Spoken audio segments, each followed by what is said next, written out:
Today, we are sharing probably one of the strangest story times that we have.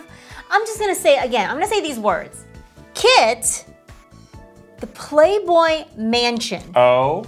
Hugh Hefner, Playboy Bunnies. You have my attention now. You have my attention now, actually. I actually haven't really heard Oh wait, this is my story, yes. this story before, but you did work on a Playboy video game that took you to all sorts of places, including the Playboy Mansion. Wow. You were with some sort of Playboy bunny? You were a Playboy bunny? Look, I'm spreading a lot of rumors everything's on here. the table. Yeah, so last week, our good friends at MinMax posted a video where they were playing through this game, Playboy the Mansion. They were like, gosh, isn't this such a strange oddity? Yes. From, close to 20 years ago at this point. And I had to chime in and say, hey, I worked on this game, and here are some of the crazy things that I did. And oh, boy. It seemed like people want to hear that story, so we're going to do it today. It's so sexy. It's the sexiest Yes. Kit and Krysta podcast you've ever heard. You might say, oh my gosh, Kit and Krysta, worked at Nintendo. So wholesome. So wholesome. And, yet, and yes, that's all true. But I did work on this game, did have some associations with the Playboy brand that we're going to be getting into. Oh boy. But don't worry, it's not like creepy, gross stuff. It's a very interesting story, though. I'm so excited. I would just like to make it clear that I was not associated with the Playboy Mansion or the Playboy game. I'm still very wholesome. The innocence of my reputation is intact. Good, I don't know about good. yours. Well, before we get into that, I think you should stay excited because we're here to pronounce that it is your birthday month has arrived. May the is month here? of May. We're not there. It's not your birthday yet. No. But I am a birthday month You're a believer in yes. celebrating birthday month. Explain this to the good people. Well, Well, it's nice to just celebrate with all your friends more than just the one day that's your birthday. Yeah. Birthday month, I think is fun because sometimes some people might not be available on your birthday, like your actual birthday. People have lives too. So we need to extend it to 31 days. So 31 days, celebrate me. Mm-hmm. And Paper Mario, The 1,000-Year Door. Correct. That's fun. Nintendo's celebrating me by releasing this game in May. Clearly, they are also a fan of birthday month. But they have a great offer for you to get some platinum points on your birthday, believe it or not. You're going to be looking forward to that email. They do. I do like the email. Happy birthday, here's some points. There's a little discount. But yeah, we are birthday month believers here. I always try to get you on board. I think you are more than me, but I don't want to poo-poo your excitement for birthday month, so I do have a little surprise for you, actually. Oh no. Right now. Does it involve the Playboy Mansion? No, I was worried because you were snooping around over here where I had this hitting just before we were recording. So let me get it, yes. What? Have something for you. Look at this wrapping paper. A small thing to get birthday month started. Already a present? Oh my gosh. This is very cool wrapping. Isn't this cool? Where did you get this from? Look at this. I got it at Target. Now they got Joy-Con. They got a Game Boy. Yeah, this is so nice. They have the Xbox control. They even have. They might get sued for this. Oh, the triangle is inverted. Inverted triangle. That's what makes it okay. Yes. This is like a Game Boy kind of thing. Yeah. Wow. That's what's going to get the people off scot-free. Wow. Wow! Why were you snooping over here? I was putting the plant back. You didn't need to do that. We've been giving the plant a little bit of... Get out of my space. A little bit of sun. No wonder you were being Get out of here. Yeah. Strange. Please leave. Because I was trying to put the plant back. You're like, give that to me. How about you move it? Give that to me. And I was like, what? You're not even putting it in the right place. So you're opening something up. Yes. Very carefully. For our audio listeners, please describe. Wow! It's Shrek 2! Can we stream this game on Wednesday? What year is it? This is a game that I had in my collection for GameCube. We were talking about it when we shared our GameCube collection, and you tracked it down. You tracked down the This is legit such a fun game. The very game that you threw into the trash. I have fished it out of a dumpster. No. And here it is. It's my personal copy. Why? I have not played this game. I have heard a lot of... What is this game? This is based on, obviously, the Shrek movie. Duh. The cinematic masterpiece, Shrek 2. Masterpiece that is Shrek 2. But the really fun part is that this is such a fun multiplayer experience. You can play as the different characters. Everybody has like a different role. Can I be the donkey? I believe you can. You can be. If I can't be the donkey, I might be out on this. I think you might be able to play as a donkey. I can't remember now. I remember there's this one part where you can play as the gingerbread man. Oh. And you know how in the movie they make him like really big and he like wreaks havoc on the castle? That is a part in the game that was very memorable. Didn't they end up making like a whole movie about the gingerbread man? I feel like they did. Like near the end, they really like had some big swings. Like we gotta milk this. They definitely made the Puss in Boots movies. Oh right, they did that. Remember that? People liked those. He was a good character in the show. But thank you so much. Oh, how exciting! Wow. So we're streaming this game on Wednesday, right? I mean, there may be some other things to stream too, but we can talk about it. We have to keep this beautiful wrapping paper. It's so pretty. You don't need to do that. No. I got a whole roll of it. All right, we're gonna just put this here. All right. Well, I'm glad you're excited about that. What a great start to the show! I've been busy on eBay. Okay, I've been busy. I got the Fire Emblem Awakening because when we did the 3DS video, we realized I only had that digitally. Oh no, can't have that. Yeah, I got so you that. got that. Good. You've been buying all those Wario Land games. I already got those. You got so those. That's good. Good. After we did our Wii video, I've been talking to you a lot about this Godfather game. Yes, I saw it. I picked up for dirt cheap, so I have that now. Yeah, it could be kind of fun. To check that one out. So I've been doing good on the eBay lately. Okay. Yeah. Yeah, I did. I was looking up this game. This game was thankfully not super hard to find. So I will not be buying a player's choice version either. I'm glad to pay a little bit more to get the non-yellow label. We need like the normal box, you know? Yeah, the original box is very important. You notice that when we're doing these collection videos, no player's choice. Yeah. No, none of that. None of that. We don't want that. Nintendo Selects, no. Well, thank you. You're welcome. This is so nice. Wow, what a fun surprise. I really didn't see this coming. I really didn't. This is truly... Keeping you on your toes. What an episode. Get to talk about Playboy, and we have Shrek Shocking 2. surprises and revelations abound this week. We do also have this week coming... this will be for next week. We're recording this week. Is Wii U. Our Wii U collection. Oh, yeah. Mm-hmm. I mean, what is there still to say? I don't know. Yeah. I don't know. You have nothing to contribute to this one. Because I was angry and I threw it away. You have nothing to contribute, but I do. You do. I might have some, actually. I might have a little. This is where we can get a good close-up look at that sealed Devil's Third, finally. Oh. Yeah. I do have some signed stuff in that binder with all the signed covers. Yeah. So we'll have to look through all of that because there's a lot of that. Since, we obviously lived through the entirety of the Wii U era as well. Yeah. When we were at Nintendo. So, we'll just keep going through these collection videos, which has been really fun for us. And I think you guys have been liking it too. And we'll just keep going until we get to the end, I guess. Well, after this, we're getting close to the end of the Nintendo stuff. Yeah. So, I do have all the PlayStation generations. I have a lot of that. Xbox 360, if anybody wants to see that. I don't know. Do people want to see that? Yeah, I have some PlayStation stuff here in the office, actually. I have some Xbox stuff. You do? I do. It's literally in the next room. You can go look after this. There's some sealed games in there. I don't think you do. I do. Literally, it's in the next room. Okay, that's interesting. We do have, SNES, NES. Yeah. So we have some... We could do that. We could do that. Yeah. Yeah. So... Yeah, but we are getting kind of the bulk of the largest portions of the collection obviously was the Nintendo. Well, I don't know. These PlayStation and Xbox 360s. Do you have a lot of that too? There's quite a bit of that. Okay, yeah. Well, that's impressive. Listen, when you go through 6 Xbox 360 red rings, you're going to end up having a lot of games. You're committed to the platform. Do you still have that console? No. So I don't have...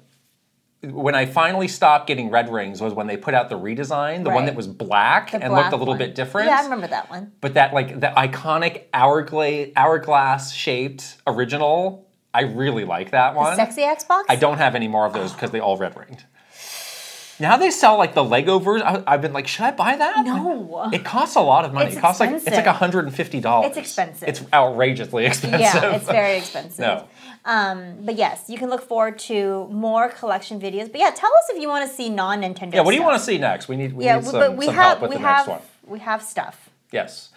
All right, well, let's not wait too much longer to get into this great Playboy story. I can't wait, I'm so excited. But first, our sponsor. This episode is sponsored by Notion. Thank you, Notion. Notion is a place where any team can write, plan, organize, and rediscover the joy of play. It's a workspace designed not just for making progress, but getting inspired. Yeah, I think sometimes people think these organizational tools or places where you're, doing like a lot of mundane work things like creating documents or getting organized can be a little bit boring, but Notion makes it really fun. Like it feels very satisfying to have like a beautifully designed workspace for you to share with somebody.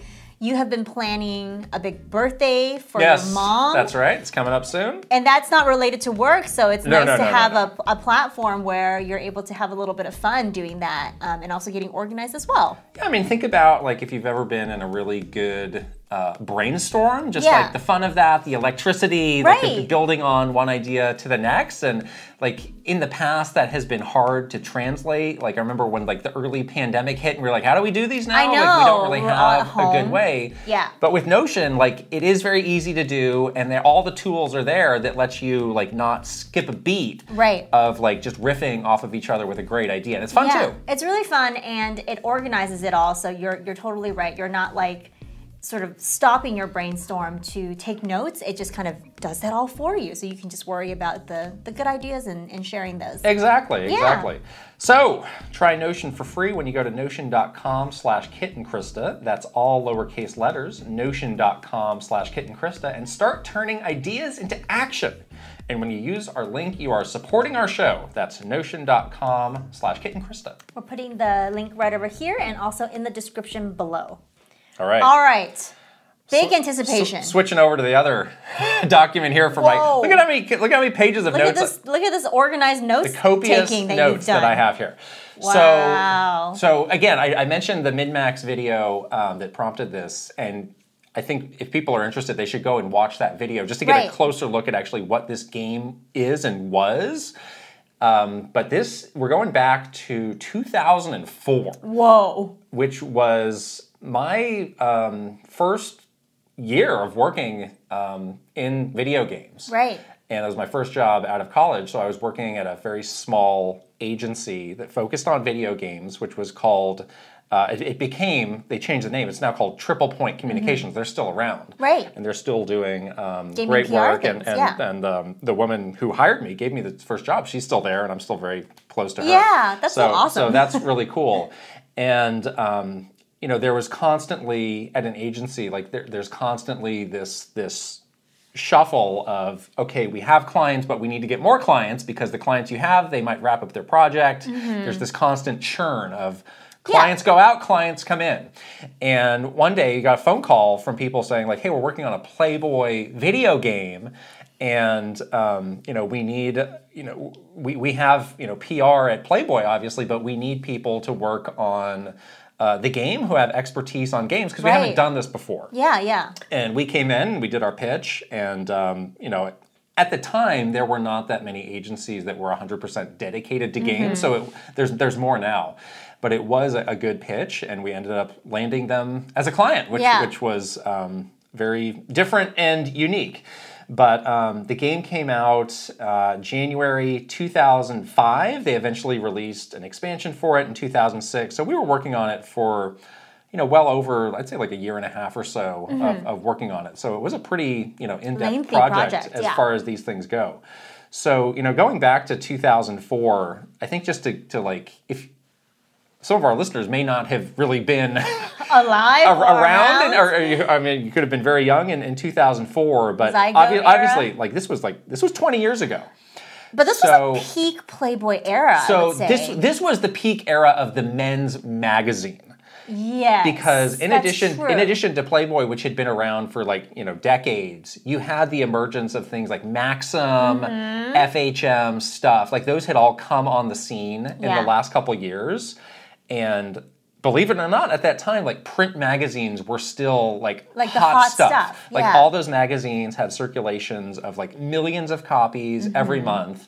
Working in PR, like you were definitely prioritizing print coverage over online coverage. It's like online coverage, like it comes and goes, I can get that whenever. Right. But the big print piece, boy, that... Landing like a print piece. You can hang your hat on that. Yeah, even in our early days at Nintendo, landing a print piece was still like very prestigious. Right. And definitely in this early like 2000s era, that was like the most, you know, like biggest thing you can get for a brand is landing a print piece that targeted your audience. So yeah, for sure this was a big deal back then. Right, right. So these new magazines had burst onto the scene, and like I remember reading those magazines, like FHM and Maxim. Like those were good magazines, and they definitely had like hot girls.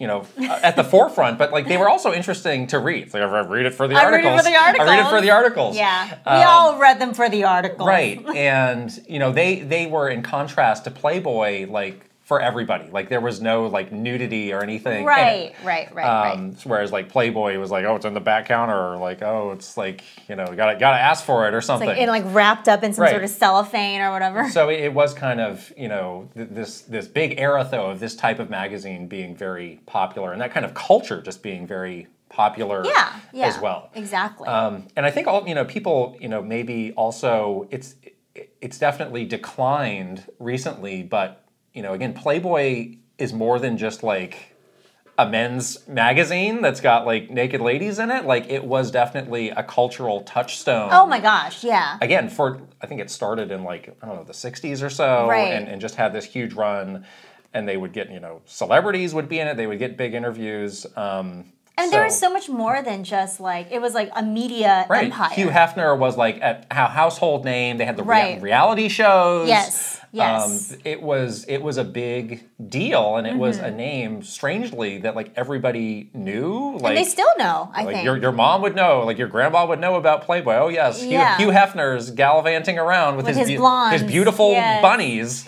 And like I think even now, like there are so many stories that come out, like the Playboy bunnies have so many of them have published books and memoirs about their time doing being a bunny and living in the mansion and stories about Hef after he's passed, obviously. It's still very legendary, and it's still like a brand that I think people really recognize. Right, and there's definitely a lot of stuff that has come out since that's been very iffy, but like back then it was just like, hey, this is awesome. Like this is every man's dream. Wow. Hugh Hefner in the smoking jacket, again, surrounded by these beautiful women. Right. So again, like I think it's important for people to know, like, this was a really big name. Yeah, it's a big deal. And it was a big deal. So, we started to feel like as we started to ramp up on this game, like Playboy has an interest in games. And I think one of the reasons for this was, I think they were feeling some heat from these other magazines that I just mentioned, which were getting a younger audience. Because again, like if you're 15 years old, like you can buy one, you can't buy the other. Right. And they started to do these initiatives to have a bigger presence in games, to I think try and bring lock in that younger audience. Yeah. And get some sort of brand loyalty with your girly magazine. I guess so. Yeah. So they did one thing which at the time, again, we will laugh at this now, but back then this was like legit big news. They did like kind of a Women of Gaming issue. Awesome. This was in the October 2004 issue. That's amazing. And they had front and center, remember Blood Rain? Yes. The character Blood Rain? Yeah. Exposed for the world to see. Oh my. They had some like 3D render of Blood Rain. Oh. That was like leading the way. They also got like original art for a lot of other characters. They had Melina from Mortal Kombat, Nina from Tekken, and they were really like making a big push for this. Like as I was like trying to refresh my memory, like I came across some like really big, some big news outlets. Like I found like the LA Times had an article, CNN had an article. Yes, it was like very mainstream. Yes, like this was big mainstream news. I'm like, whoa, Playboy. It's not just they're going into the world of virtual women. Like, imagine this. World of games, and I found these quotes from the editor at the time who was kind of leading this. His name's Scott Alexander. Somebody, we were often pitching Playboy, so I actually know him pretty well. Yeah. His quote is, "Hopefully the purists won't get too bent out of shape. This is just the next version of the pinup." Oh, I'm like, my. And as I read this, I was like, what? Wait, what kind of purists are we talking about? Like that wanted real women? The girly mag purists? Yeah. Okay. It's like someone that doesn't want to see it like an imaginary pinup girl. Like if they want a real woman. Okay. I think that's what he means. I was like, wait a minute, who are the purists we're talking about here? The purists are mad, no matter who they are. Oh my goodness. It goes on, I'll keep reading. Part of the thrust of the piece is that gaming is not just for kids. We want to establish the way Playboy is going to be covering video games. We want to cover them from the perspective of an adult. We're not writing video game reviews for kids who play 5 hours a day. We're writing the grown-up who may play 5 hours a week, if that much. Oh. So this was this other thing that was happening at this era, like especially when like the PS2 was just exploding in popularity. Right. And, you know, games like GTA, that whole run of GTA games were just getting so popular. There was so much more, like, M-rated games. There was this mindset shift of, like, and all this coverage of, like, hey, games just aren't for kids anymore. Right, I remember that. So much of that, and especially since Nintendo was, like, on the decline a little bit at that time. Like, that's why they tried to get all edgy, because they were trying to compete with that kind of mentality of it being more adult-focused. There were some like games that were really kind of pushing the envelope in that space, like BMX Triple X. Do you remember that? Where it's like, you're doing bike tricks. Like, is this naked lady here? It's like, wait, what? Yeah. And that's like the M-rated games. Dead or Alive. Dead or Alive was a big name. That's true. I'm going to say, after going through the whole Stellar Blade nonsense, the world could not handle a new Dead or Alive game coming out today. Like, this would end the world. I'm just going to put that out there. We can't do it. There was the whole petitions. GTA hot coffee controversy. My favorite thing ever, do you remember that? Yes. Why is that your favorite thing ever? I just think it's hilarious. I think about it a lot, actually. So if people don't know about that, like people did like a data mine and found all of this like beyond M-rated stuff obscene in Grand Theft Auto San Andreas, and they ended up getting fined a ton of money by the ESRB because they had not disclosed that, and they're like, well, it wasn't in the game. They're like, well, it's still in the code. Like people were still able to get to it, and that was like, again, the world could not deal with that today. That was like one of the biggest things to ever. That was happen. A scandal. That was a scandal. It was a pure scandal, right?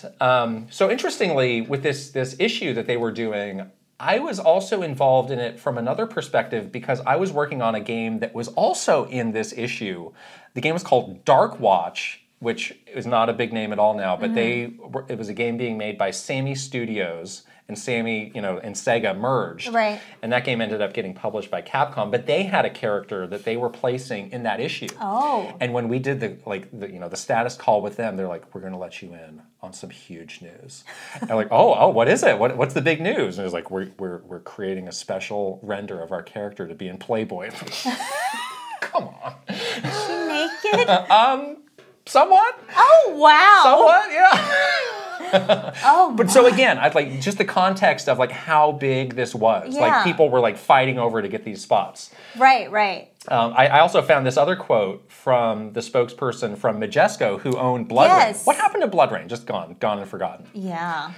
Let's see. Majesco's gone too, right? Right. So there's probably that. Blood Rain is a very viable franchise right now. It has definitely made the step up to a full-fledged video game franchise. The Playboy thing is nothing more than just another cool thing we can do with the franchise. Franchise. Why is you saying franchise so many times? And another interesting bit of trivia here is the person who gave this quote is Donald Mustard's wife now.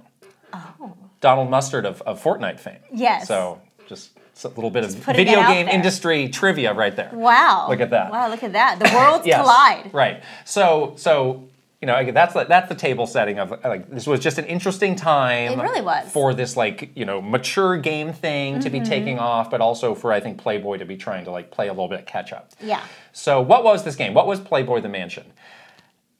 This game had an interesting idea. It was definitely inspired by The Sims. Yeah. Like if you look at it, like if you're not looking closely, you would just say like, oh, that's The Sims. Right. But you played as Hugh Hefner, like a younger version of Hugh Hefner, and basically the idea was like you are building the Playboy empire as Hugh Hefner. Okay, I see. And you're kind of going about your day, like you're doing stuff in the mansion, like the game's giving you choices of in every in-game month you had to release a magazine. Oh, okay. So you would be choosing like, well, what goes in it, and you would do like there were some more like adult like you're doing the photo shoot. Oh, the photo shoot. You get to choose the photo of the model, of the hot girl that gets to go on the cover. Well, that's what actually happened. Right. Exactly. It's true. There were some other kind of salacious things that you could do in that game, but by and large, like it was a pretty down to earth, like trying to be a simulation. Okay. It was not like going fantastically in this like adult oriented direction. Right. Like, there were definitely things about it that you could appreciate as it was. Notably, it had a pretty big name lead designer. Her name was Brenda Romero, who is interestingly married to John Romero of Doom fame. Oh. But she's got a really like storied career herself, working on I think the Wizardry series is what she worked on quite a bit. Okay. So again, like they were not skimping on the talent or the effort of this game.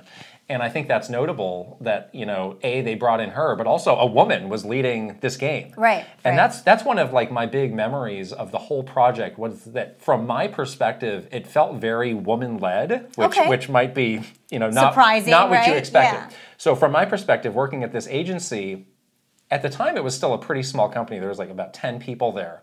I was the only guy working there. So it was an office full of women, and it was and plus me. Yeah.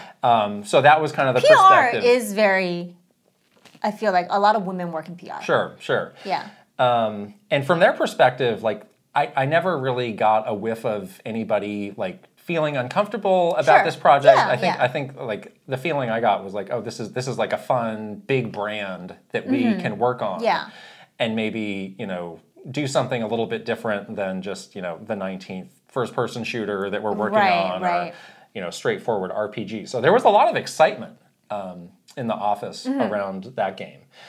All the contacts at Playboy that we were working with were women. Like, you probably think like, oh, Playboy's like this frat house, like dudes just running amok, doing dude stuff. But like, again, like I don't think I spoke to a single man at Playboy. Yeah. Obviously they're there.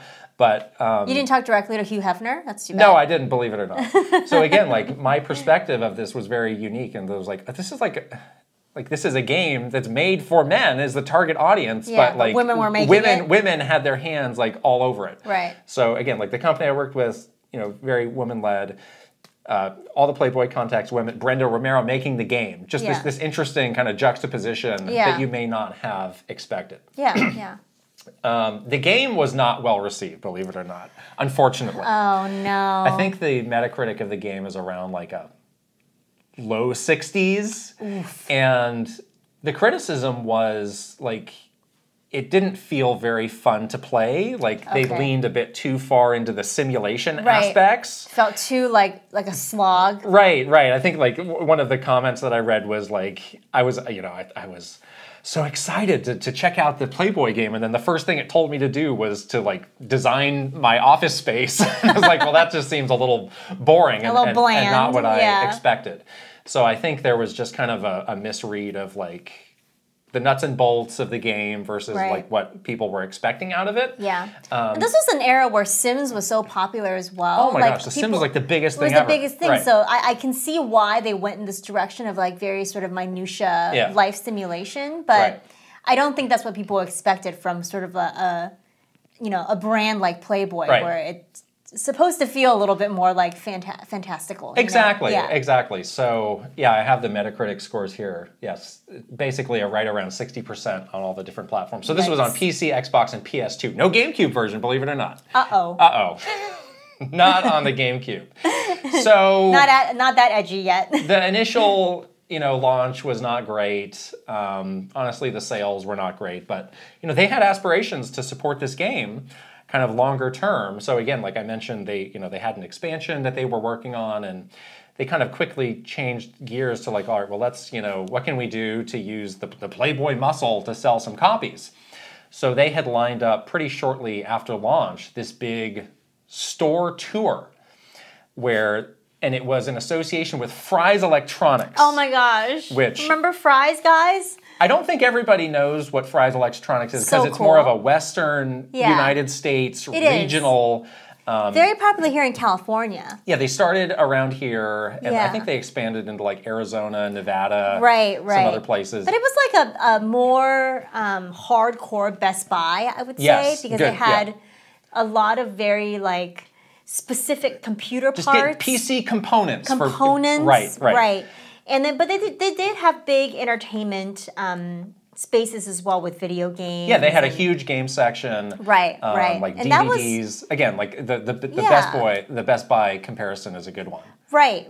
And they would always have these fun themed stores as well, which was really interesting. Like the fries that I used to always go to was like an Aztec theme, so you look like you were inside of a temple. And the one I went to had a Western theme where they had these creepy like mannequins of like gold prospectors. Yes, like what is the connection? They kind of went like a little Disneyland with these fries. It's a very interesting business model, but it was a big deal, a big retailer for video games back in that 2000s era for sure. And they went belly up. I don't know, maybe 6 years ago. Yeah. Again, like they just couldn't, compete with like online stuff, which is kind of a shame because it was kind of a local institution. It was a fun store to go to. I used to enjoy going there. For but sure. anyway, so I did have to look closely. I was like, when exactly did this tour happen? Because I couldn't remember the exact timing.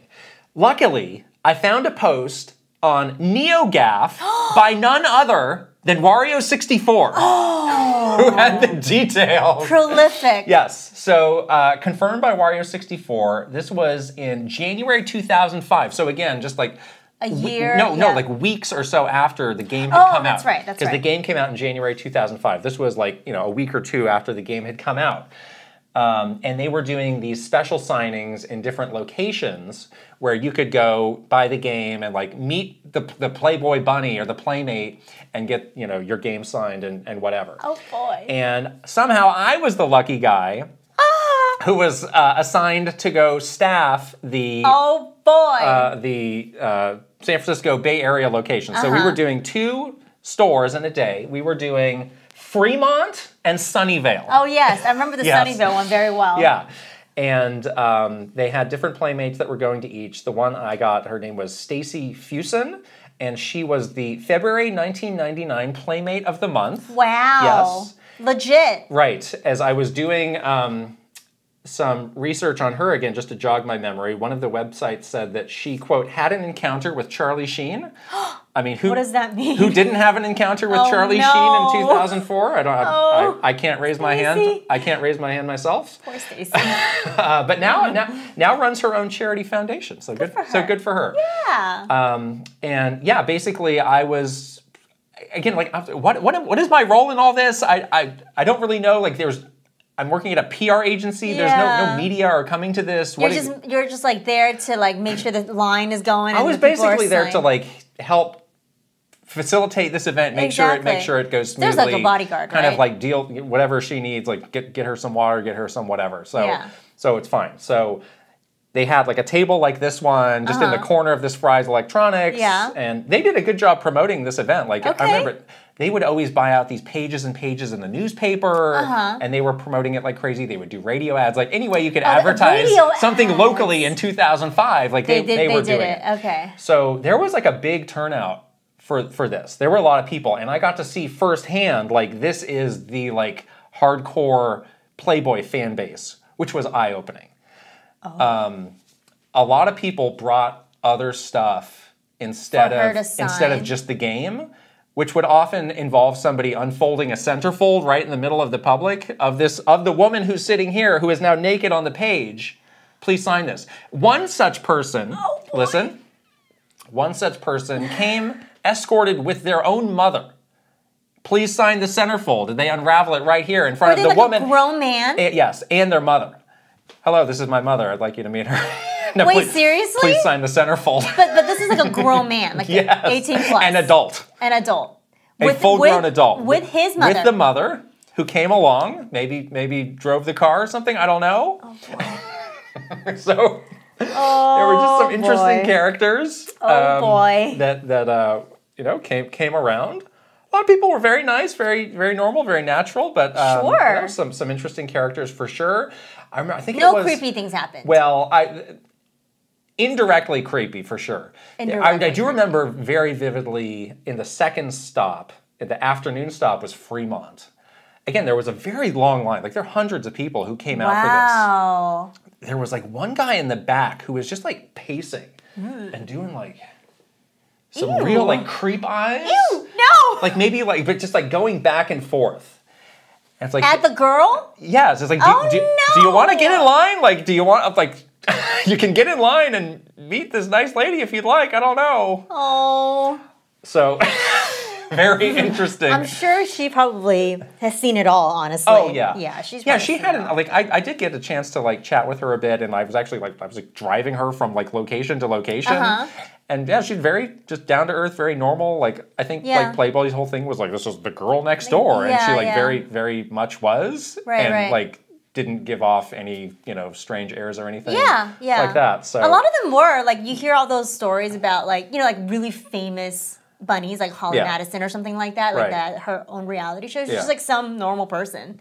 And, again, going back to Playboy's interest in games, we should mention, in our tenure at Nintendo, they did have the Gamers Next Door. Yes. Pamela and Amelia. Yes. And Pamela was the one who did the whole Bayonetta. Right. I love Pam. She's so awesome. Right. We got to know those two both really well, and they're super cool. And we did a lot with the Gamer Next Door. Like, that was like a digital version of sort of their gaming segment. Yeah, they had a whole gaming. And they would like Playboy regularly were on Nintendo's media list, invited to all the events to cover the games. Occasionally a question of, is this an appropriate outlet for us to have? But nothing on really, the list, but nothing really eyebrow raising, just included in the rest. Right. Yeah. Right. So we did these two. This is a long day. This was like 8 hours. Of nonstop signing of things. Yeah. So we're wrapping up. There's an interesting way that this day ends. Uh-oh. So, are you ready for this? Did you go to the grotto? Are you ready for this? So, we're in the back, like packing everything up, talking about how it went. And she's like, oh, what's everybody doing after this? And she's like, oh, I'm going out to dinner with a friend.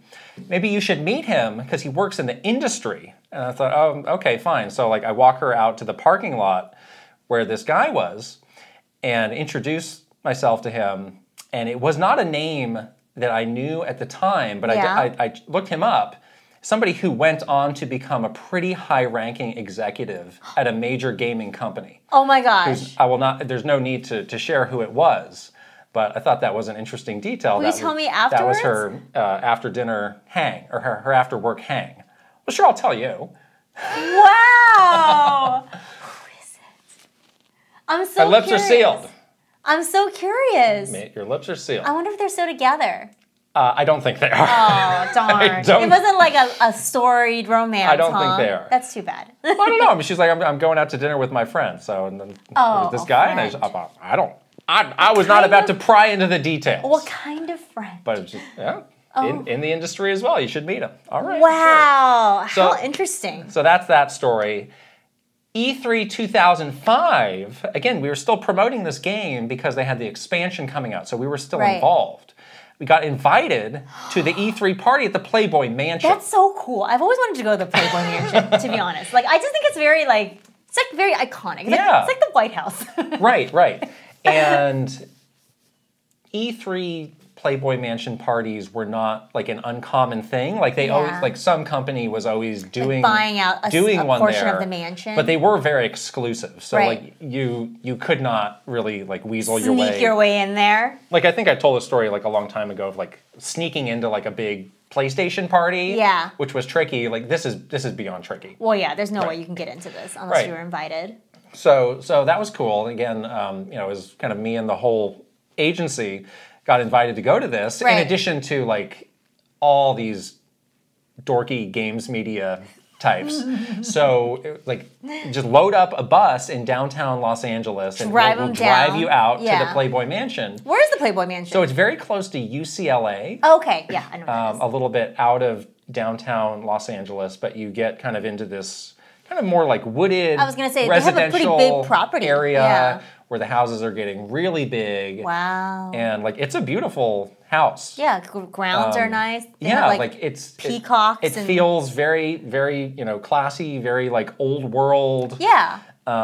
Really like an interesting architecturally sort of building. Yeah. So and this was just like a, hangout kind of party, put on by Playboy. So there was no like real work to be done for me. Just a rubbing elbows kind of thing. Right. Did you get to go on a tour?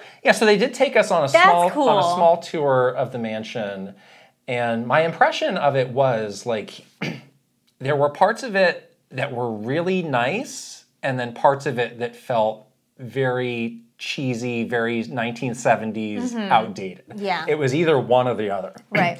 And I think it was like, because Hugh Hefner had not bought it like when it was built. Right. He kind of came into it. He kind of like expanded it and in stuff. like the 60s or 70s. So I feel like there's the original house and then there's the stuff that he added on, but had not really done much upkeep to. So it was just very like hodgepodge of stuff, whiplashy of like, oh, this is nice, this is classy, and then there's like a room that's like shag carpet and like leopard print mirrors on the ceiling kind of situation. Exactly.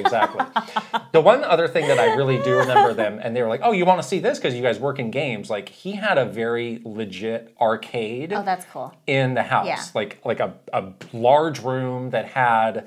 It was not like modern stuff, but it was stuff from like pinball machines from like the 70s and like early 80s arcade machines. I think they even had like a Playboy pinball machine. I think there's Playboy pinball machines that we've seen before. Right. For sure. So I was like, this is like actually really legit. I'm sure there was always an interest in this medium, you know, because again, it's more than a magazine. It's like a big media conglomerate. Right. So I'm sure like he had interest in that. Yeah, even before he started working on game stuff. So again, like this kind of interesting thread of like Playboy's ongoing and Hugh Hefner's own interest in games over the years. Yeah, like, it was not something that was fabricated out of nothing. Exactly. Yeah. Exactly. So the tour continued. I did get to see the grotto. I was gonna say. You asked me, like, did you go to the grotto? And like, I don't know. It's like iconic. There's kind of nothing to it, so like he has. Oh, no one was in there. There's a big pool. He has a big pool. Yeah. And the pool like has this kind of like thing. overhang. Yeah. Where there's like some like fake rocks and stuff that go over it, and there's like a small area underneath. Yeah. And that's the grotto. I know, but listen, nobody was going in the pool. This was awkward town, like to the max. Okay. Right. I mean, I was like an MTV it was like girl. Me and like the editors of PC Gamer just like. Standing frightened in the corner. Oh, poor thing. Yeah, because I mean, I obviously know it because I watched so much MTV as a kid. Oh, sure. And Playboy Mansion was such like a thing that you saw all over MTV, and like the Playboy Mansion grotto with like all the beautiful women and all the beautiful people in general, and like they're having their Playboy parties in the grotto. Like it was very much like a fantasy 2000s thing, you know? Yeah, it definitely had this legendary status, but like it's one of those things where when you see it, you're like, that's it? Oh, that's one of the, that's all that is? It's like smaller than you realize, because when they film it on TV, it always looks like so, like, you know, so extravagant and stuff. Yeah, exactly. The other thing that my other big impression was like, for however many guests were at that party, it felt like there was at least one Playboy bunny person walking around. I was like, how many of these people are there? They're everywhere. They're everywhere. And they're wearing the outfit. They got the thing with the bunny tail and the bunny ears, and they're just walking around. Did they do the bunny dip when they gave you a drink? The what? The bunny dip. I don't know what that is. It's like apparently like when they become like, because they're supposed to be like cocktail waitresses back in the 60s. They teach them how to do like the bunny dip. Again, I only know this because I watched a lot of MTV and like documentaries on Playboy because I think it's interesting. But like, you know, they're supposed to like lean in a certain way to give you the cocktail so that it's very like iconically a Playboy bunny will do it. And they like train them on how to do it. But I don't know, maybe you didn't see it. I was making eye contact. Eyes were at this level. It's keeping it classy. Just facing the wall or something? Like, ma'am, hello? But it was, I mean, like, you might think, like, oh my God, this party at the Playboy Mansion must have gotten out of control, buddy. Every man's dream. But it was, again, it was just like us and these, like, very awkward games media. Oh, that's so cute. And we were just like trying to be as like polite and nice as possible. And the night kind of came and went, and we got back on the bus and we went home. And that was all that happened. The most innocent like trip to the Playboy Mansion ever. But it was, you know. Did you see the woman again that you were on the tour with? No, again, like there are so many. I think they just have waves and waves of playmates that they can bring in. And I think she was at such a high echelon. I think this is like you know, my first Playboy bunny assignment is like working one of these parties for E3 for the PC gamer people. That is not like the plum assignment, I think. That's true. She was too famous. Right, you're not having an encounter with Charlie Sheen at that event. That's true. Yeah, there's not like 400 people in line to get her centerfold sign. I think you're like a level 1 Playboy Playmate if you're coming to this party, and she was like a level 99 Playmate of the month. Yeah. Centerfold signing for some guy's mom in a Fry's Electronics? Like, you've maxed out. You got nothing left to accomplish. Oh my God. Life Peeling goals. out in a Camaro with luminaries of game industry? Are you kidding me? Hashtag goals. That's what we gotta say. Wow, that's amazing. It's really, truly amazing. Right, right. Career high. So that, I mean, that is like one of those, like, when I think back, it's like, that actually happened? That's kind of crazy. And it has been like a big shift in the era because... Yeah. Like, so Hugh Hefner died in 2017. Right. Before he died, he sold the Playboy Mansion in 2016. So I think they still do have some association with it, but they don't own it anymore. Yeah, the brand is like so different now. Right. You know, obviously, like that era has, I think, passed. Yeah. And just like people are not as interested, and it's a little bit more dangerous now. You know, to do something like that and not be a friggin' creep. So, so it's just different now. Right, right. Yeah. And Playboy, it looks like they went online only. They kind of stopped the print edition. Yeah, I mean, print media is just very like, you know, unless you're doing some sort of collector's thing. Right. Like it's just a very expensive business thing that you probably don't want to do anymore. Right. So, you know, just from my perspective as somebody who like does not follow this at all, it's like they've really kind of moved into a new phase where it's much more niche and you know, the name is not what it used to be, but yeah, back then like it was a big deal.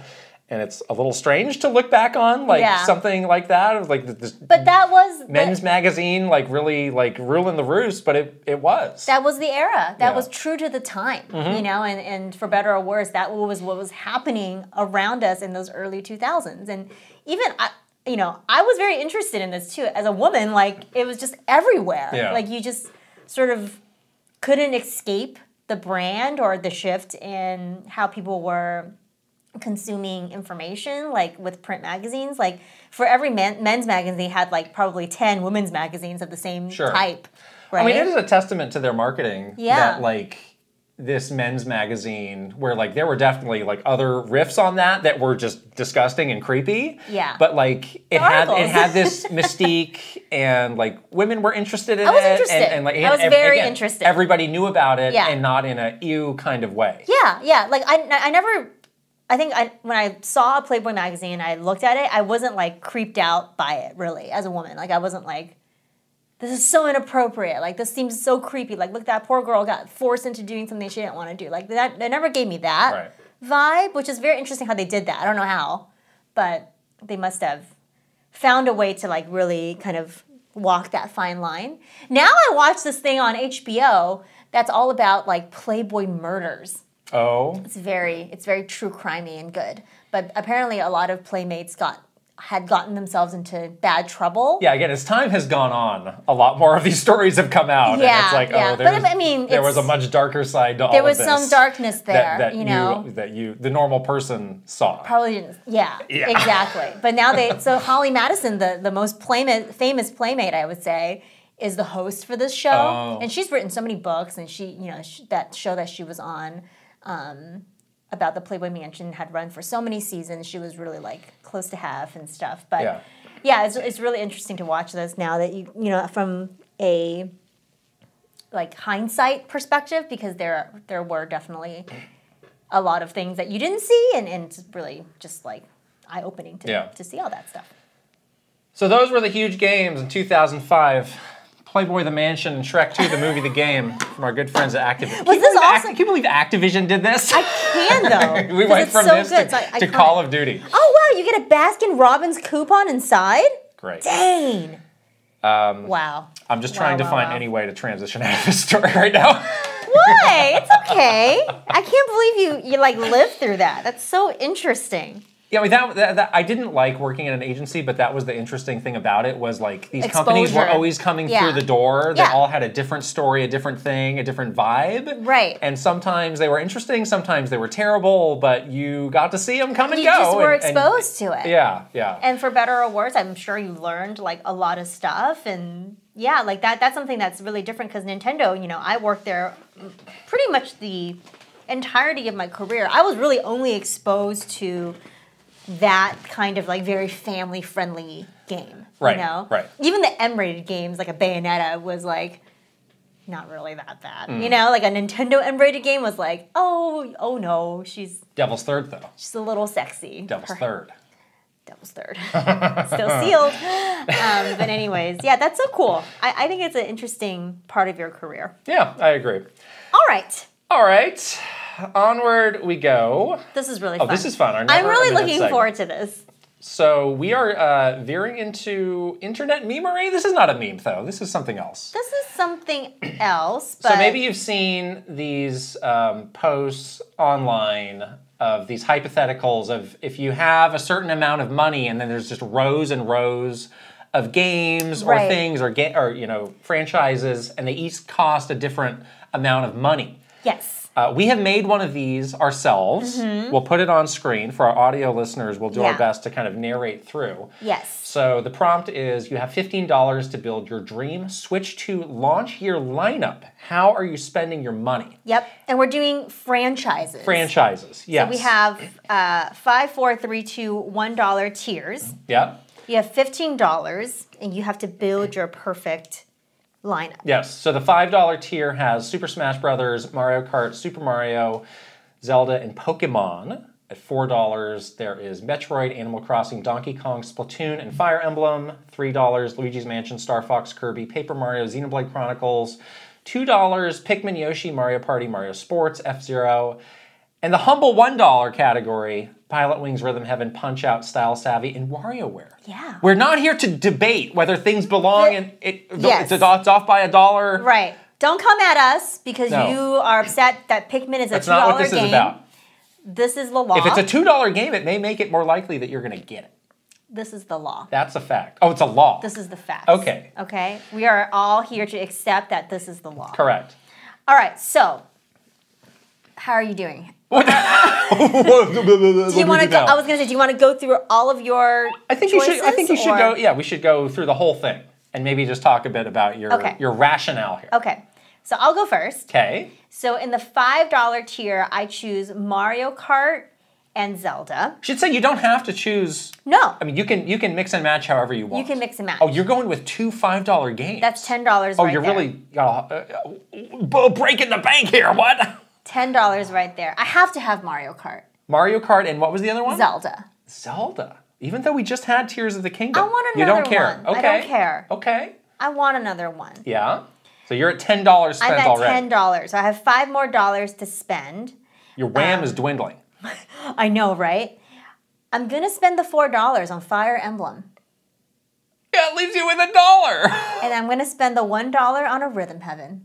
This is terrible. I'm sorry. Excuse me? These games have such longevity that if I only, like playability, what is it, like hours of play, that if I only just got these, 4 games, I would be really happy for the year. This is franchise management malpractice right here. No, you can't argue with that. Okay, take us through your rationale. So again, launch year. Yes. This needs to sustain you first party for a whole year. That's what I'm saying. Take us through each and every one. Mario Kart, you can pretty much play forever. Like you can, especially I feel like if they're doing this next Mario Kart franchise, it's going to be big, it's going to be good. Like you can play this game, you want to have one good like multiplayer game that you can play with everybody, and out of all the ones, it's got to be Mario Kart. Yeah. Zelda. How many? I ask you, how much did you take into account the current situation with these franchises? Again, like, oh, Tears of the Kingdom just came out, or are you just like, I don't care, this is just for funsies? Oh, I don't care, it's just for funsies. Oh, see, I cared a little bit more. Oh, really? I'm sorry. I mean, you can care how much you want. It's very obvious in what you chose. Yeah, I don't care. You didn't care. I don't care at all. Zelda, I think we are due for like a little change in the Zelda franchise. I would like to see like a totally different Zelda game that's not in the style or the engine at all for Breath of the Wild, Tears of the Kingdom. Give me the gritty Zelda. Give me the adult, Elden Ring Zelda, please. Oh, so you're not necessarily saying traditional top-down Zelda. No. Just a different... I want a whole different thing. Just a different take on Zelda. Yeah, a whole different take. Okay. With, and I think that, hopefully the more powerful Switch 2 will be able to sustain something like truly just, differentiated from what we've seen for the past, 7 years, whatever it is, right? All right. And again, I think that game has a lot of playability, so I can play that game for a long time. Let's think. I played Breath of the Wild and Tears of the Kingdom, both games combined for over 500 hours. That's a lot of hours. Is that the kind of game they're making here? I don't know, but I could be playing because you just spent $5 on it, so they better. They better get to work. Maybe they're already working. They're going to adjust it. Maybe. I don't want a $4 Zelda. I want a $5 Zelda. I want a $10 Zelda. I want a $15 Zelda. No, but I feel like that just will have a lot of longevity. Sure. Fire Emblem. The last Fire Emblem game was not very memorable. I am really dying for a super, just deep Fire Emblem game with a lot of DLC, with a lot of they had DLC's more. You can't just do that. Why not? Fire Emblem games are very much you can play Conquest, you can play Birthright, and you can play Revelations. You want that? Yeah. Oh. That's why the $4 is kind of a good steal, I do like the idea of trying to find a value in the $4. That's what I'm saying. The $3 and $4 could be good value. Yeah, Animal Crossing would be a good value too, but because that's a longevity, you can probably play that for a long time. But Fire Emblem, I feel like they've done this before where they give you all the different kind of paths or different games to play, so there could be a lot of game there, especially if it's a really solid Fire Emblem game. And then now that we've been playing all these games for thousands of hours, we need a little breather. So Rhythm Heaven. Okay. Convince you? What's the last Rhythm Heaven? Was there 3DS Rhythm Heaven? There was that collection. Right? Yeah. I think that might have. Download only, maybe? Download only. Mega Mix? Was that the one? Mega Mix. Wow, it's been a while. Right. Okay. Yeah. It was not part of what you're asked to do, but your day one launch game is Mario what? Kart. Mario Kart. Okay. Yeah, for sure Mario. So you ended up with 4 games. Yeah. To last you I know. 12 months. It's not very many games, but I feel like Fire Emblem could be 3 games in one. So. Yeah, I mean, if you're going for the longevity approach. Yeah, I'm definitely going for the deeper versus the more varied experiences. I found that I really like those kinds of Nintendo games more. When it's a game that's, we do need some smaller games, but the big first party franchises, I do want to sink my teeth into it. So. All right. Let's see. So somehow I ended up with one from each dollar category, just out of coincidence, not how I planned it. Interesting how that exactly adds up to $15. Exactly. Didn't realize that until I did it. So from the $5 category, I also had Mario Kart. Okay. Because I would also put that as my day one launch game. Launch title, yeah. And, you need a big Nintendo franchise to really get things started. I ruled out Zelda and Pokemon because, we just got some of those, and Pokemon probably needs a bit more time. I was going to say, I would like to give Pokemon more time. Right. Mario's definitely a contender here. But we've been talking about Mario Kart 9 so much, I had to go with that. Yeah. I agree. We cannot leave Mario Kart behind. From the $4 category, I took Donkey Kong. Yeah. And my thinking is, it would be great to, I need to have 2 games, 2 big games, again, following the 2017 blueprint, start and end with a big game. Okay. I feel like I can get a lot of value out of a $4 Donkey Kong. I feel like a $4 Donkey Kong could deliver you $5 Mario value, is what I think it could become. It could, yeah. And you basically have that towards the end of the year. Exactly. Holiday That's title the holiday is game. your Donkey Kong game. Yes. And we were talking so much about how we need more Donkey Kong or anything, because Nintendo needs to do more work to establish Donkey Kong as a character. So yeah. Interesting how Metroid Prime 4 is a game that literally exists, and neither of us chose it. Yeah. At this point, it's been so long that I'm losing interest. This game that we know nothing about and have seen nothing of for years. Exactly. I'm so bored. That's why I'm losing interest. So bored of this. Why should I continue to pay attention? $3. I'm putting a huge bet on Star Fox. Okay, because you want them to redo the whole franchise. This is the from the ground up rebuild. And I think $3 for that is a steal. If they rebuild it. Well, that's what I'm spending my $3 on. The bet. Yes. Yeah. But like if we're starting from scratch, like the bones, the foundation of this franchise is so good. Yeah. You can make a really good modern, cool game. But what? If it becomes Star Fox Zero? Well, that's not allowed. I'm gonna pull my $3 of funding if they do that. Just like how you need the money for the frames, you won't give them the $3. No, I won't. Okay.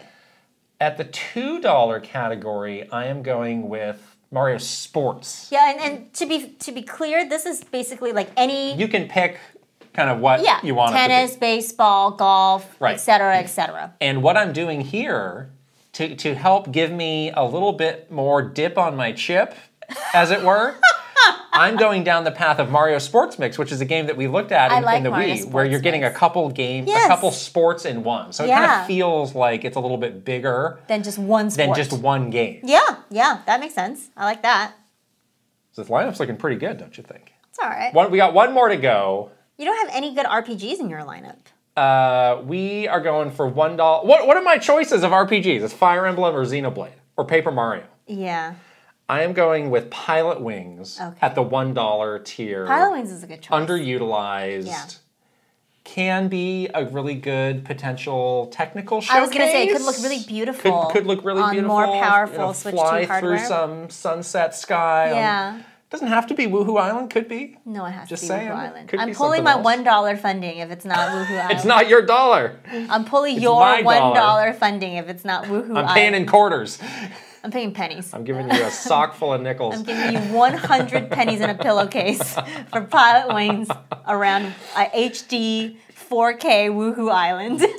So that means my year one lineup is Mario Kart, Donkey Kong, Star Fox, Mario Sports, and Pilot Wings. It's not bad. I think it's pretty good. It's a little Mario heavy. I will say like Mario character heavy. Besides the Donkey Kong. What?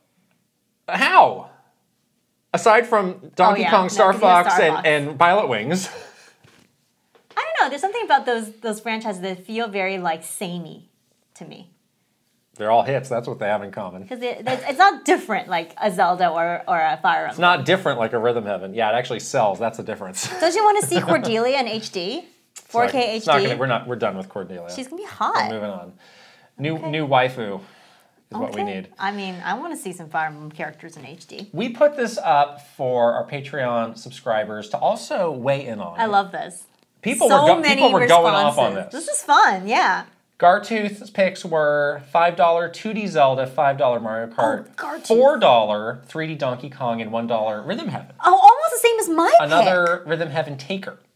I would have Mario Kart as the launch title in March because it is something people will play all year round. Exactly. And can get them subscribed to the online service right away with additional DLC coming in the holiday to give it another boost.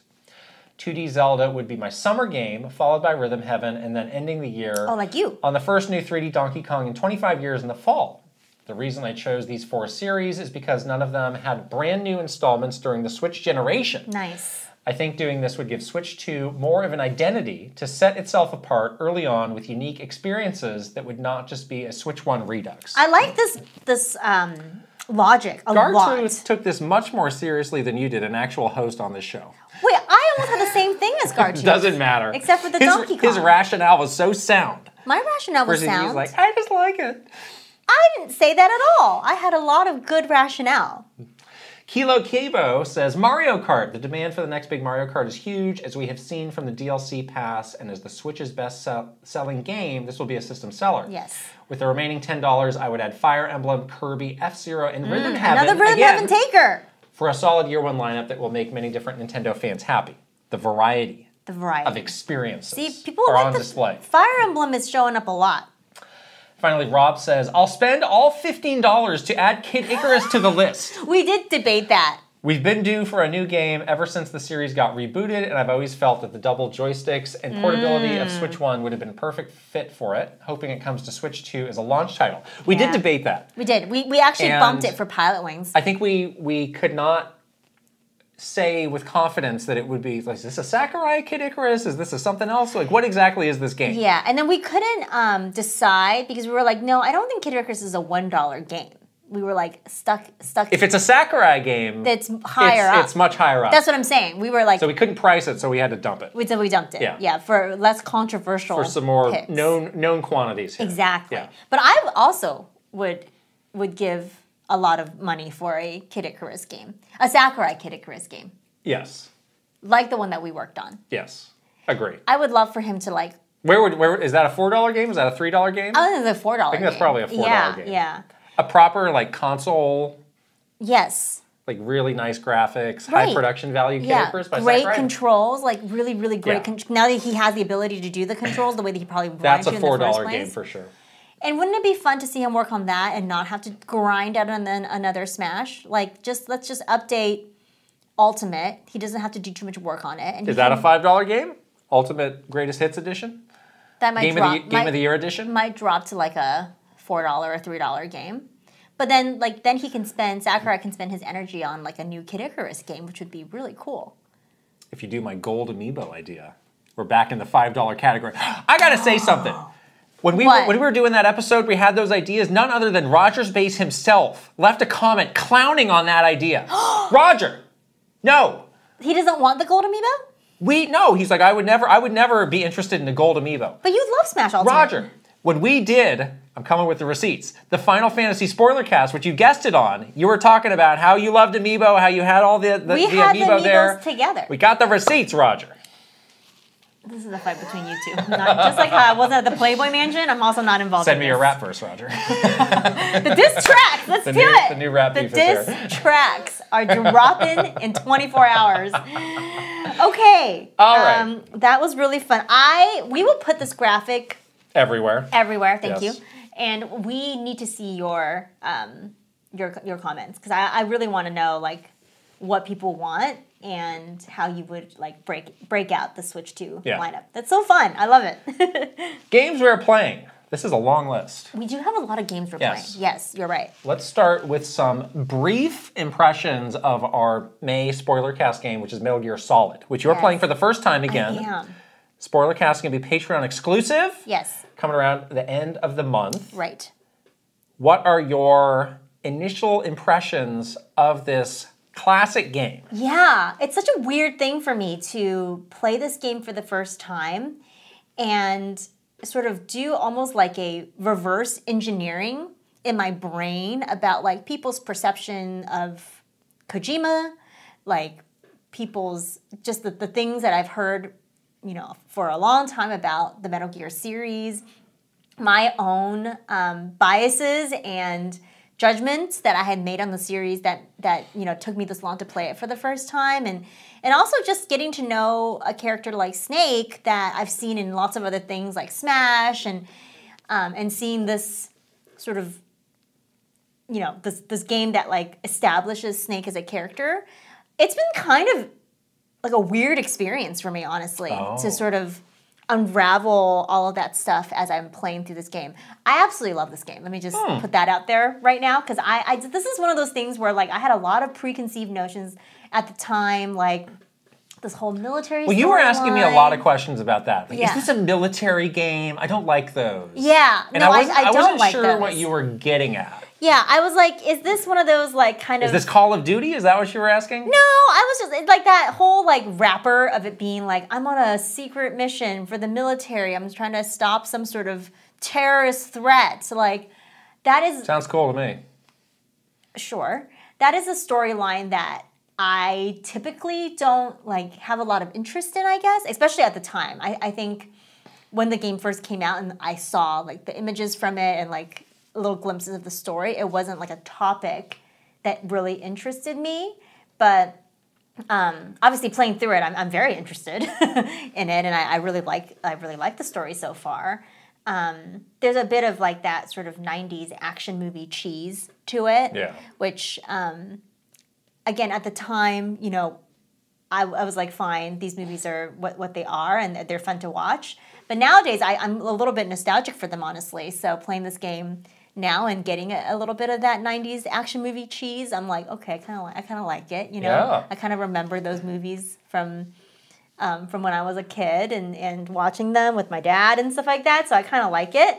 But yeah, it is a very interesting way for me to understand like why people love this series and like sort of the quote genius of Kojima, because there's a lot of like weird stuff that he does in this game that makes it feel, you know, sort of different than your typical like video game. Like there's a lot of like let's break the fourth wall and like sort of like artsy stuff that he does that's just like weird, that I can see has carried over into his more modern projects. But like I kind of get it. Like this is like an origin story of sorts, you know? So yeah, I am about, I believe, like a third of the way through now. Yeah, not too long. The game's not very long, yeah. I'm playing the, sort of that collection, on Switch. On Switch, yeah. Yes. But yeah, I honestly, I really like it, and it's actually pretty challenging too, so it's another one of those games, kind of like Chrono Trigger, where I was like, I need to pay attention to what they're telling me, because I actually need to know like what they're saying in the codex though. I need to read the codex. You can't really go back really carefully, or you can ask them again. Sometimes, yeah.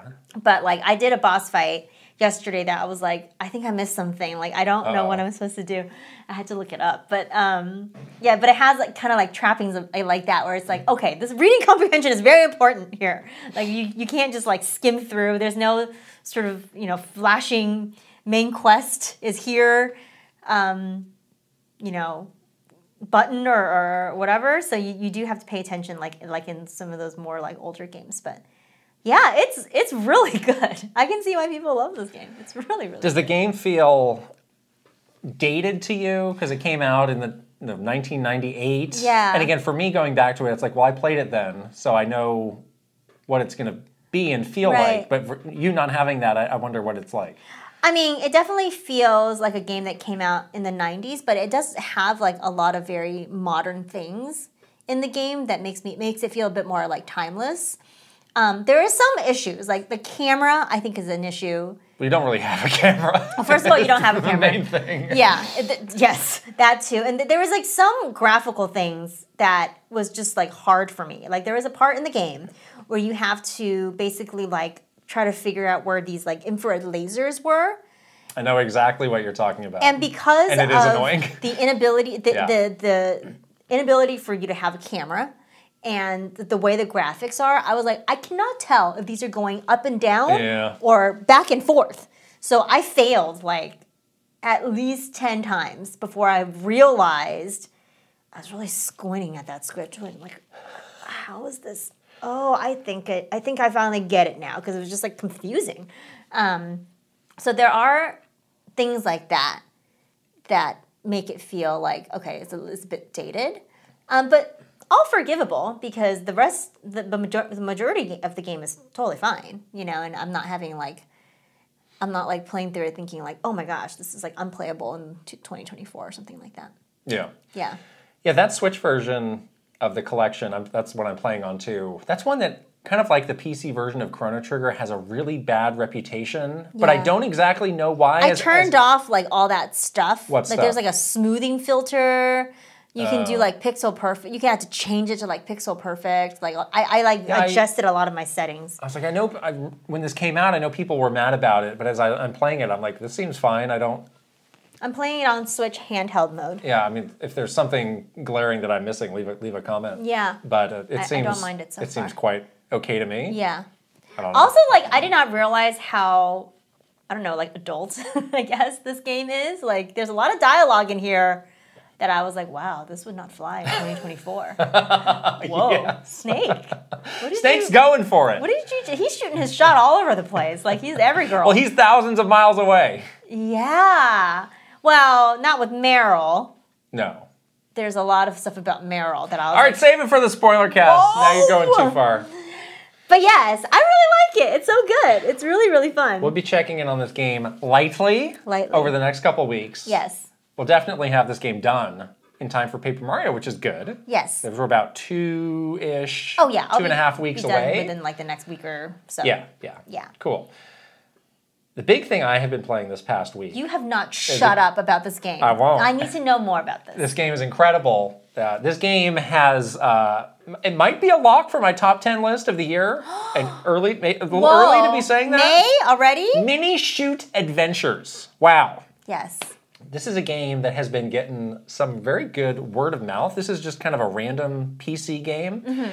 And it's not on any of their platforms at the moment. But I think the first person I heard talking it up was Dan Reichert of Giant Bomb. Yeah. And then other people were like, what is this? I should check this out. I've seen it everywhere. Oh my gosh, this is actually amazing. So what the game is, it's this interesting mashup of like a traditional top-down Zelda game meets a twin-stick shooter, which sounds bizarre. It sounds super bizarre. Right. And your character is this cute little spaceship thing. Yeah. And all the characters in this world are little spaceships. Aww. So again, you might think like, well, the character, there's no personality to this character. Like, what is your motivation? Like, they give you that. You're like, you live in a village of other little spaceships. They're all very cute. It's like Cars, the movie, but very much, yes. They all can emote. They can do stuff. But they have totally nailed like the best parts of these two genres. And for the record, like I'm not a big fan of twin stick shooters that much because they're pretty hard. They're hard, and I'm not very good at them. But like all the Zelda exploration is just so well done, and it's such a great reminder of like how fun that genre is when it's done really well. They have an overworld. There's a couple of dungeons in the game. I'm on the 3rd out of what I think is 4 dungeons. So I might be getting into kind of the back half of the game. But it's the same sort of thing where, there's areas that you will come across that you can't get to until you get some sort of a power-up. So you have to like retroverse through it. Yeah, there's a lot of secrets to find where like there's something that's hidden behind this, tree that you might not see unless you start poking around and get there. The game has a level up system, which helps with some of the trickier shooting parts. There are moments where the game will kind of like lock you off from an area and be like, you have to fight this wave of enemies. And those I find to be some actually challenging shooting parts. That's like the actual like twin stick shooter part of it. And it's the same thing where it's like the screen is just flooded with bullets. So you're just like... And you have to do that thing... Zone in this is what you zone out. This is what I do. Is like it's like when you look at those like the 3D eye, those prints, and they're basically and you're like just kind of relax your eye and don't look too closely at it. Like when I get in those situations, that's what I do, and I try and like absorb the full screen. I could be doing this completely wrong. I feel like you're into have you blinked in a while? There have been some times where I've like I need a little breather after that because that was really intense. You need to blink. But they do a really good job of the difficulty scaling where it seems very challenging and sometimes you're like, surely this is the last wave. And then there's another one. You're like, I can't do this. I can't. But you can. You can and you do. And you persevere. Oh, and you feel good about it. So you feel really good about that. So like they nailed like these two things of like overcoming this really like twitchy challenge of the twin stick shooter and then just the like really like fun exploration of like, oh, I've uncovered something new. Yeah. Like it does feel a lot like Tunic in that regard. Oh, yeah. All over the place. There are these little secrets and things that you can get. But again, back to the level up system, like a smart thing they did is like you can kind of grind your way through some of those harder encounters because you're always getting experience and you can upgrade your ship. There's like almost 10 different categories of things that you can upgrade, like how powerful your shot is, how quickly it shoots, the length of the shot, but you also have like a boost, and then there's other power-ups that you get along the way that you can also power up. So you're kind of feeling like I can always overcome any sort of sticky situation. If anything, I'll just grind until I get those level ups and I'll go back. I did have to do that a couple times on some of the really hard encounters of like, well, I'm trying to do this, but it doesn't feel frustrating because I'm keeping the experience I'm getting. That's true. Yeah, that's along nice. the way. So it's like eventually I will get powerful enough or eventually it will click with me. Yeah. And I can do it. Okay. And yeah, it's just really like keeps you on your toes. Like I got a power up playing last night that kind of like I was like, did this break the game? Okay. Like this is letting me do something that I didn't think the game would be letting me do. Oh. So I'm really excited to go back to it tonight and just like explore that of like, oh, I can actually go to this place now. I thought that was like completely off limits, or I thought there would be some other way that I would be getting there. Right. So I really can't recommend this game enough. Wow. Again, PC only. Right. So you're Steam Decking this. I am Steam Decking this, but I think it was like $15 or $20. It seems to be about 15 to 20 or 12 to 15 hours. Yeah, that's actually pretty significant based on kind of where I am with it now. But yeah, this game's great. Awesome. Super great. Mini shoot adventure. Mini shoot adventures. You literally have been talking to me about this game like every day for the last. Well, it's interesting. I mean, we're about to get into this long list of pretty high-profile indie games that we've been playing. I think this is actually my favorite of the whole bunch. The whole bunch? Like by a kind of a large margin. Okay. the unheralded mini shoot. The little surprise. Yes. Of the ones that we've been hearing, tons and tons about. Right. Yeah. Good. That's awesome. Next up.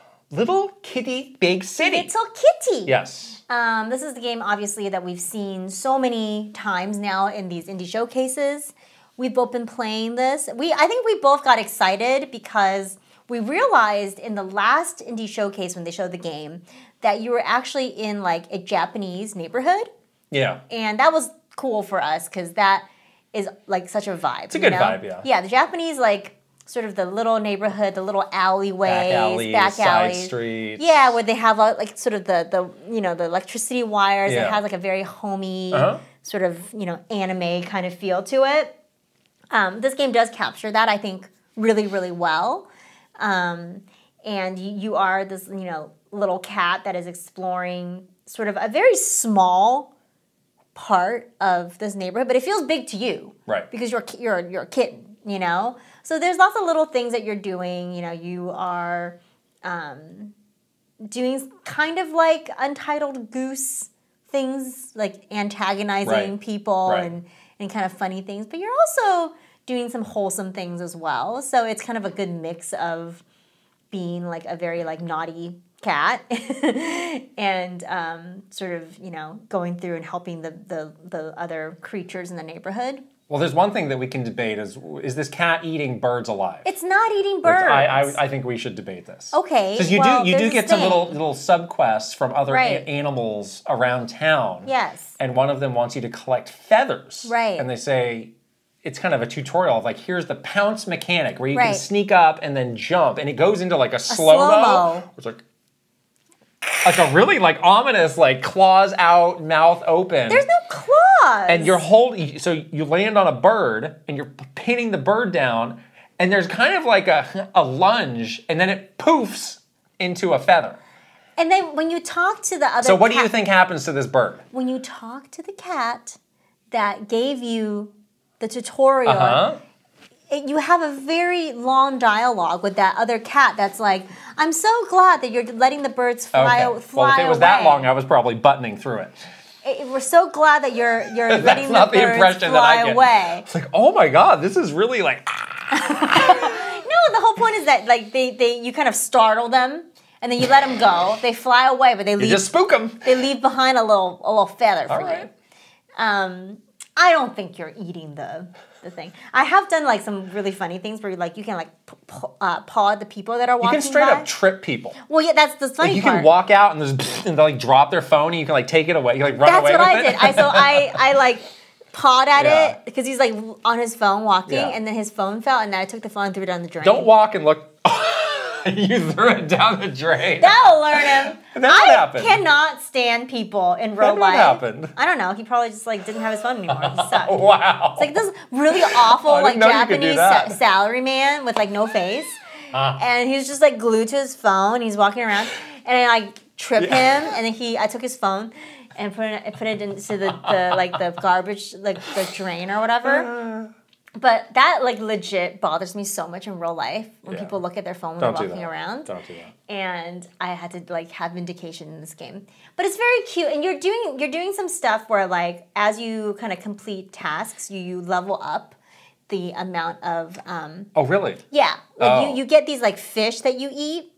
that helps you like climb further up. Oh. So your little like Link stamina wheel, your little kitty stamina gets like more and more. Okay. Because the whole point is that you like fell from your house that's like way up high, like in this apartment building, and you can't get back up there. So you're going around the neighborhood to collect like to help out the other animals in the neighborhood, and then like they give you those rewards to level up, so you can like eventually climb up there. So I already like it more than Stray. I'll come out and say that.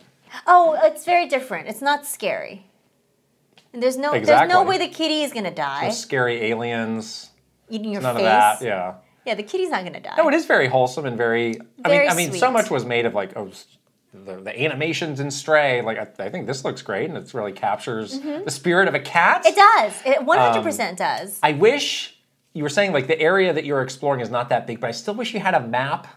Because there have been some times where it's like these narrow streets, these tight alleys. And I'm like, where was that thing I was supposed to do? The camera is also a little funky sometimes for me. Like I've had some issues with it, like clipping. When you're trying to like climb, and because there's like multiple ways that you can sort of jump and climb, and like there's like a way where you can like hold down the button and it like and you can aim where you land. Yes. So there's some precision.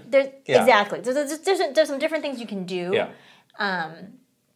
So yeah, sometimes there's some issues with the camera, but you do get sort of this like hand-drawn map later on once you get into like the second area, but it is not like a mini map or anything like that. It's not like tracking you in real time. You have to look at it and kind of understand where you are, and kind of like look at the landmarks. But yeah, it's really cute though. It's really cute. I will say the art style was a little bit different than what I thought it was on the streams, like the Indie World streams, or when I would watch a trailer. Like it's a bit more like almost cell shaded in some like to a very light degree that I think is really nice. It is, yeah. Like when you get up close to details, it's not just aiming for pure realism. Right.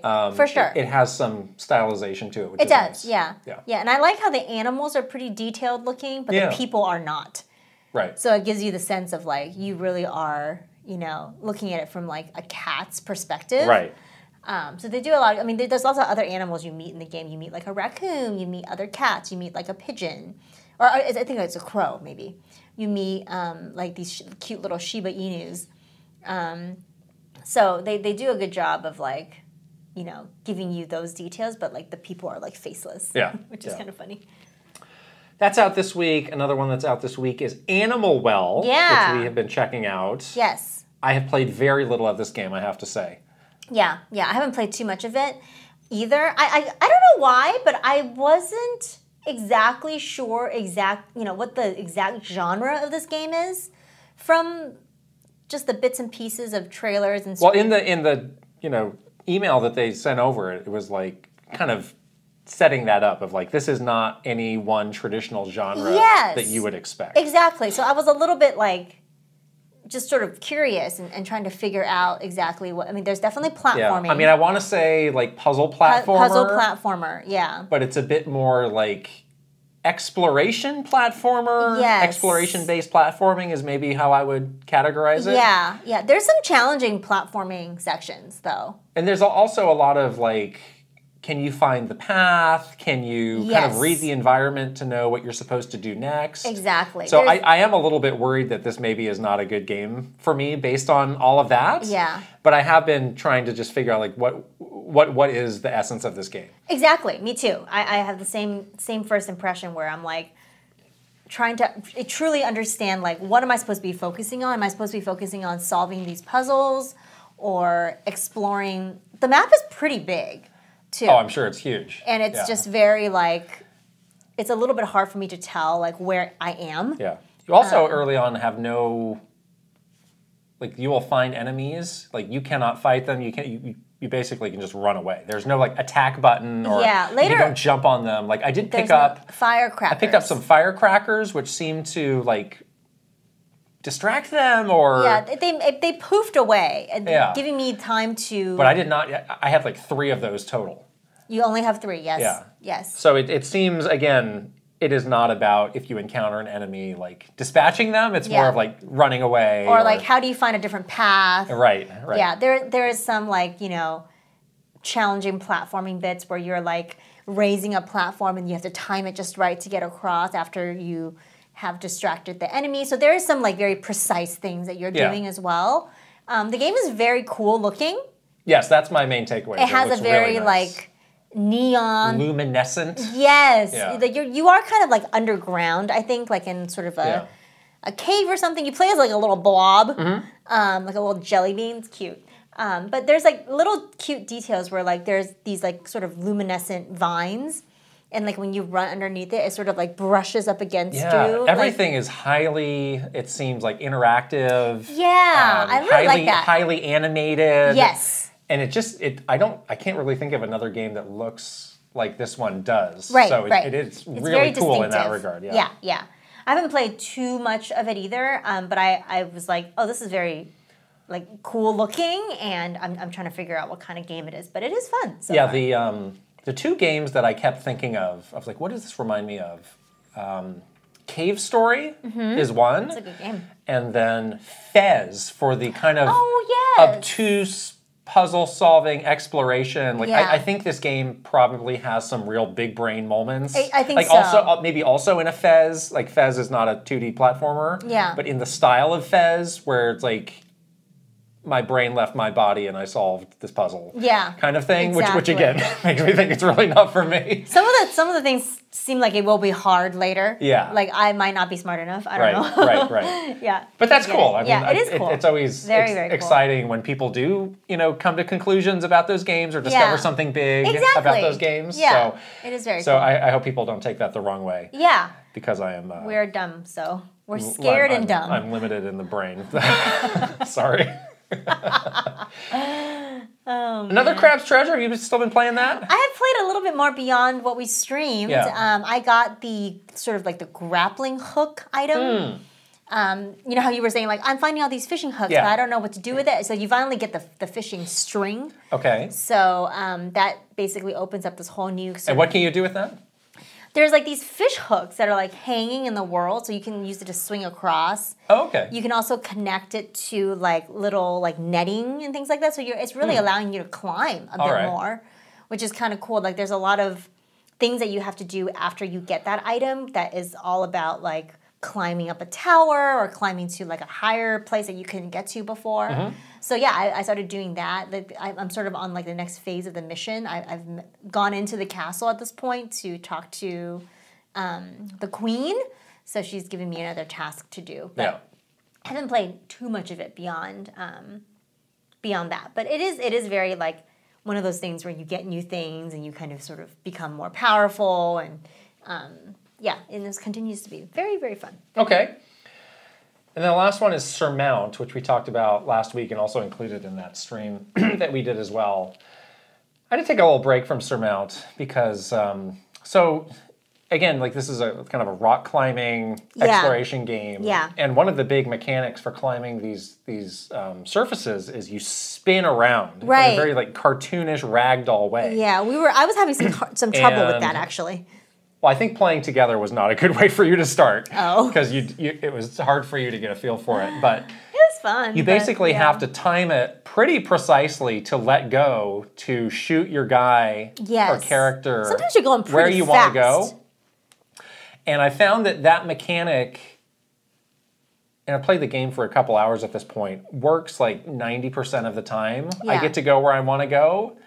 But for that 10% when it doesn't, I've had some pretty notable misfires that had frustrated me a little bit. And where, you'll just like lose a lot of progress on your climb or just kind of like really puts you off course, and it's kind of a bummer when you do. Yeah. I did see they do have a lot of settings to kind of adjust that. Like you can choose how fast the spin goes. Okay.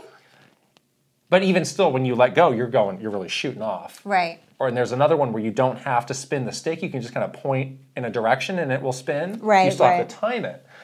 And I fiddled with some of those, and I just was not finding a solve for that 10%. So I'm just taking a short break to maybe like reset my brain with it. Yeah. And come back to it and see if I can get it feeling better. They have also been patching that game. There were some like interesting quite bugs frequently in the like, beginning. Quite often. Like Yeah. so I also have the PC version.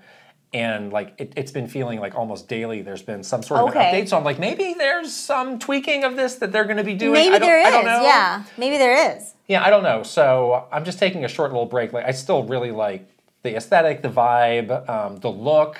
It was really fun. I've been getting in, so now I'm in an area that's like snowy and icy, and it looks really nice. It's almost like a Kirby's Epic Yarn kind of look to it. Like, yeah, like there's a lot about this game that I really, really like. It's that 10% of the swinging. I know, yeah. I definitely was having trouble with that too. Giving me a bit of frustration. Yeah. I think overall, like playing together was definitely, just a challenge in and of itself. But I think the general climbing mechanic and like the look of the game, like how cute your little like Mii character is, like all of it is like very, very charming. Right. But yeah, I also noticed that being pretty hard to do, and if you don't do it just right, you sort of bail, kind of bail out of it. Yeah. All right, those are the games we're playing. Let's move on to news. Got a big news section. Yeah, we really do. A lot happened. I think the theme of the news this week is self-owns. What the heck is happening? Self-ownage. Yeah. We had to lead with this Puro stuff because it's interesting and a little bizarre. Very. So on, I think it was last Friday, Puro posted this image of the Nintendo World Championships 1990 NES cartridge with no additional text or anything like that, just that. And it's kind of Pure. So Pure is obviously the very prolific leaker on Nintendo stuff. Notable leaker. Kind of likes to make these things into a riddle or a puzzle. Yeah.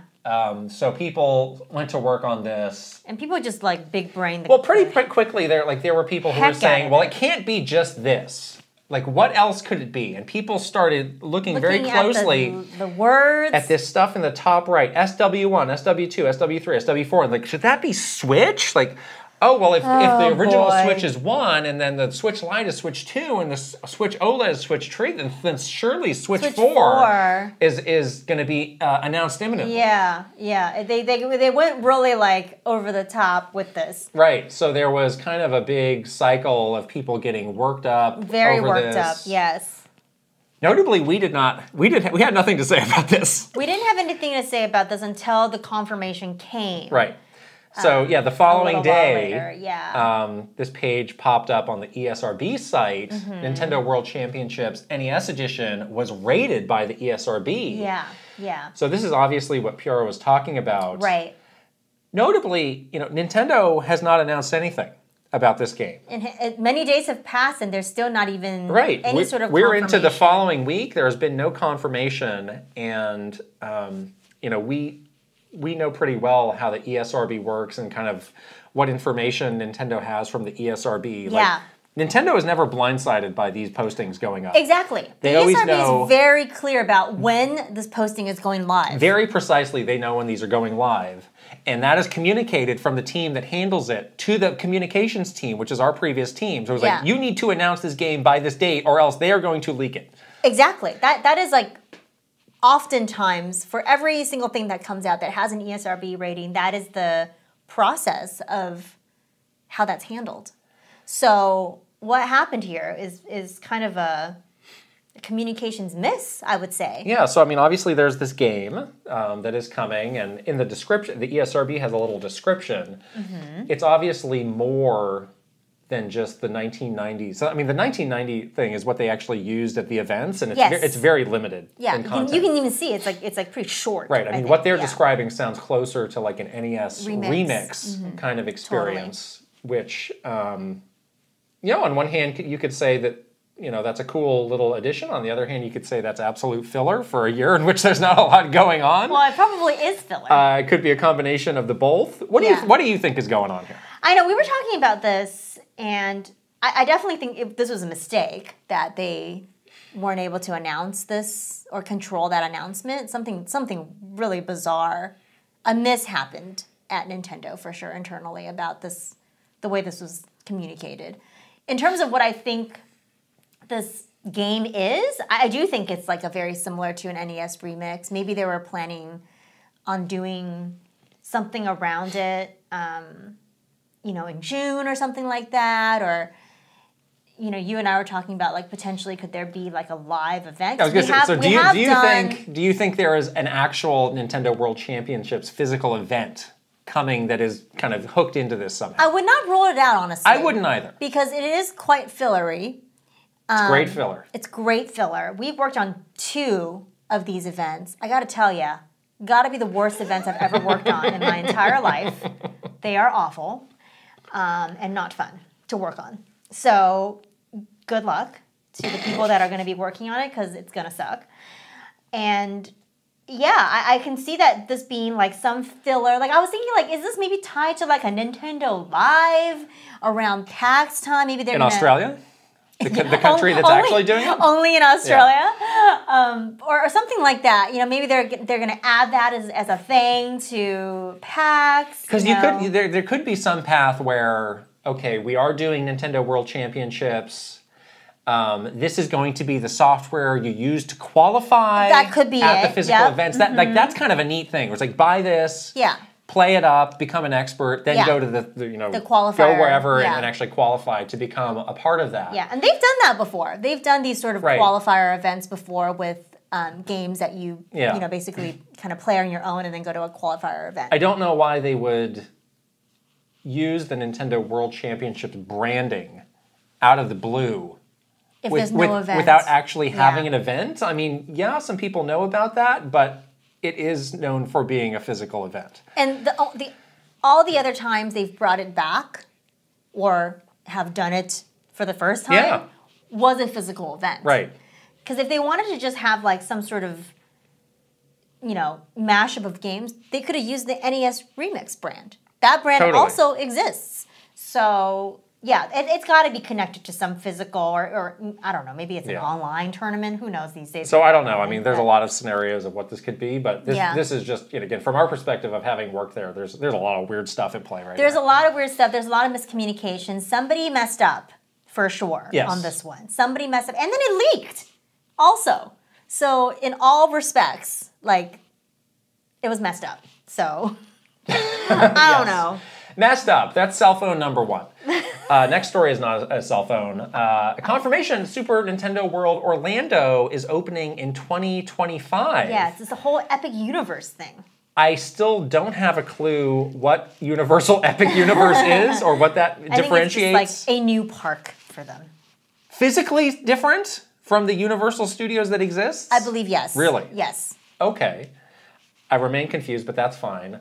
They had a really detailed, like, fly-through video of the whole place, which was very detailed. I really enjoyed watching that. Yeah, I really like the Donkey Kong, the stuff that we saw of the Donkey Kong ride though. Like, love that it's mine carts. Love that they have like that thing where it's like a gap in the tracks. Like they really, I mean, the attention to detail at Super Nintendo World in Hollywood is really incredible. So I expect nothing less.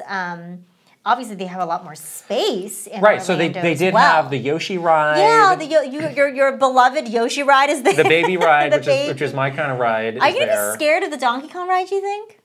Or are you going to be all right? I saw a video that explained how it worked, of the jumps. Yeah. Where there's basically the track that you think you are on. It's not the actual in the car track that you are sitting in. There's like a connected, there's another track underneath. Right. It's like a fake out. So it's like you think you're jumping, but you are still connected. That's right. I was like, that made me feel a little bit better. Okay. Does this have a 360 loop? I don't know. I don't know if I'm down with that. I don't think they can because there's too many little kids that want to go on it. Okay. Then I think I can handle that. You don't like the 360 loop? I don't know how I'd feel about that. Yeah. It might be maybe a little nervous. No, you really are scared. This is it. That's fine. That's just me. This is when you're gonna puke on me.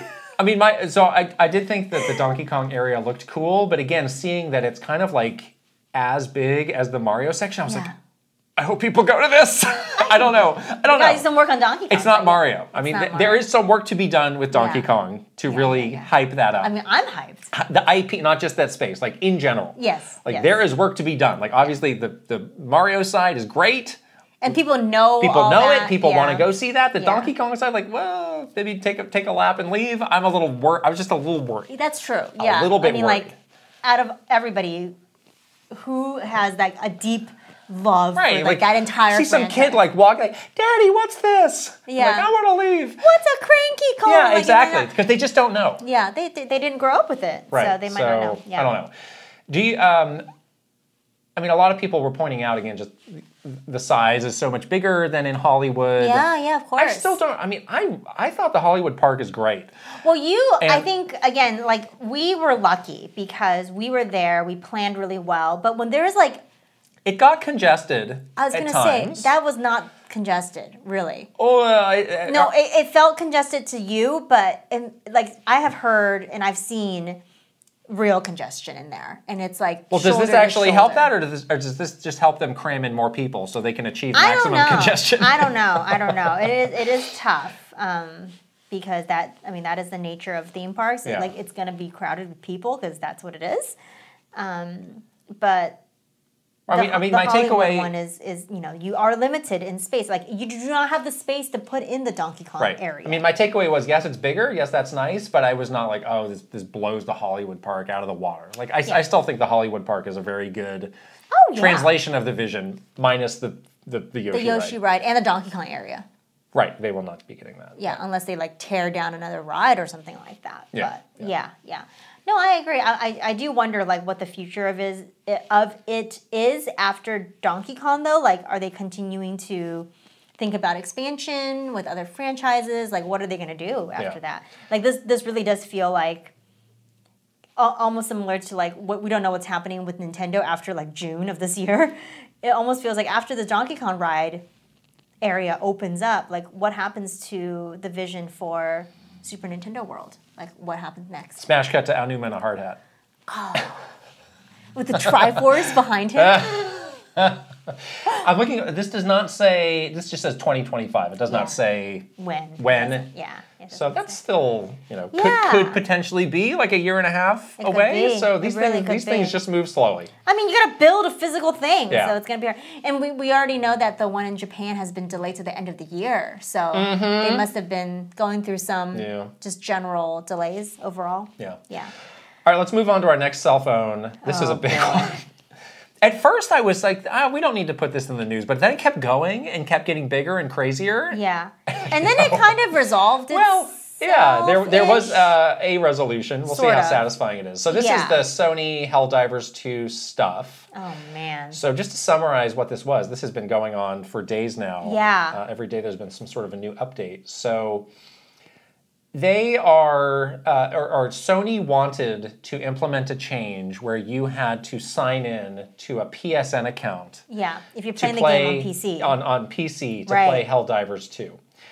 And that was a requirement that they had not had up to this point. Right. It sounds like it's something that they had wanted to do, but for whatever reason, they had pushed it out. Right.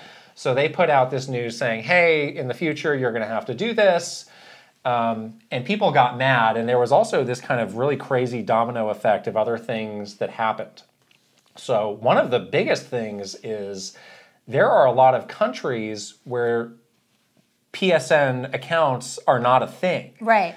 And where this game was previously available to buy on the PC, and the game was basically delisted. Yes. Over 100 countries. And then Steam had to give people refunds too. So if you had previously bought the game, they would give you a refund because you would have no way of playing it without this PSN account. That's horrible. And as expected, people started review bombing the game. Yes. And it went from a pretty positive score to a very negative score. Oh, it was like really quickly. Like a stone in the water situation. Right. Like it really got bad. Right. This guy, I don't know what his name is, but Pilestedt on Twitter, he's like the head of the studio, Arrowhead, who's making the game. Like he was really tweeting through it. I feel so bad for them because they it's true. Yeah. Like they made a great game. So many people play it. So many people love it. Now you have this kind of technicality sort of thing that just is affecting things like review scores. So he was just tweeting all weekend long. I like this one here. Ouch! Right in the review score, crying emoji. Well, I guess it's warranted. Sorry, everyone, for how this all transpired. I hope we will make it up and regain the trust by providing a continued great game experience. I just want to make great games. Oh, man. But then later on, like, as time went on, he was also, like, falling on the sword, and, like, everybody was just getting flamed from every possible direction. Yeah. And, like, yes, this is primarily a Sony decision, but even he was like, I'm not blameless. So I was like, wow. Well, I mean, he probably had some hand in it. Agreeing to something. But that's very much like the perception of this is like, these guys are here, they're making a cool game, and Sony's trying to shoehorn in whatever corporate initiatives they need and they have to do. Exactly. And these guys are kind of the victim. Yeah, they're like, but they also have to, like, they probably feel like their hands are really tied, you know? So. I mean, yeah, I'm sure this is part of the deal of, like, if Sony wants to do this stuff, they can. We can't, like, we don't have a say necessarily. We have to implement it. Oh, so unfortunate. The thing that I mean, did Sony ever give any sort of, like, warning? Benefit? It's like, here's a benefit of you, of doing this in this game.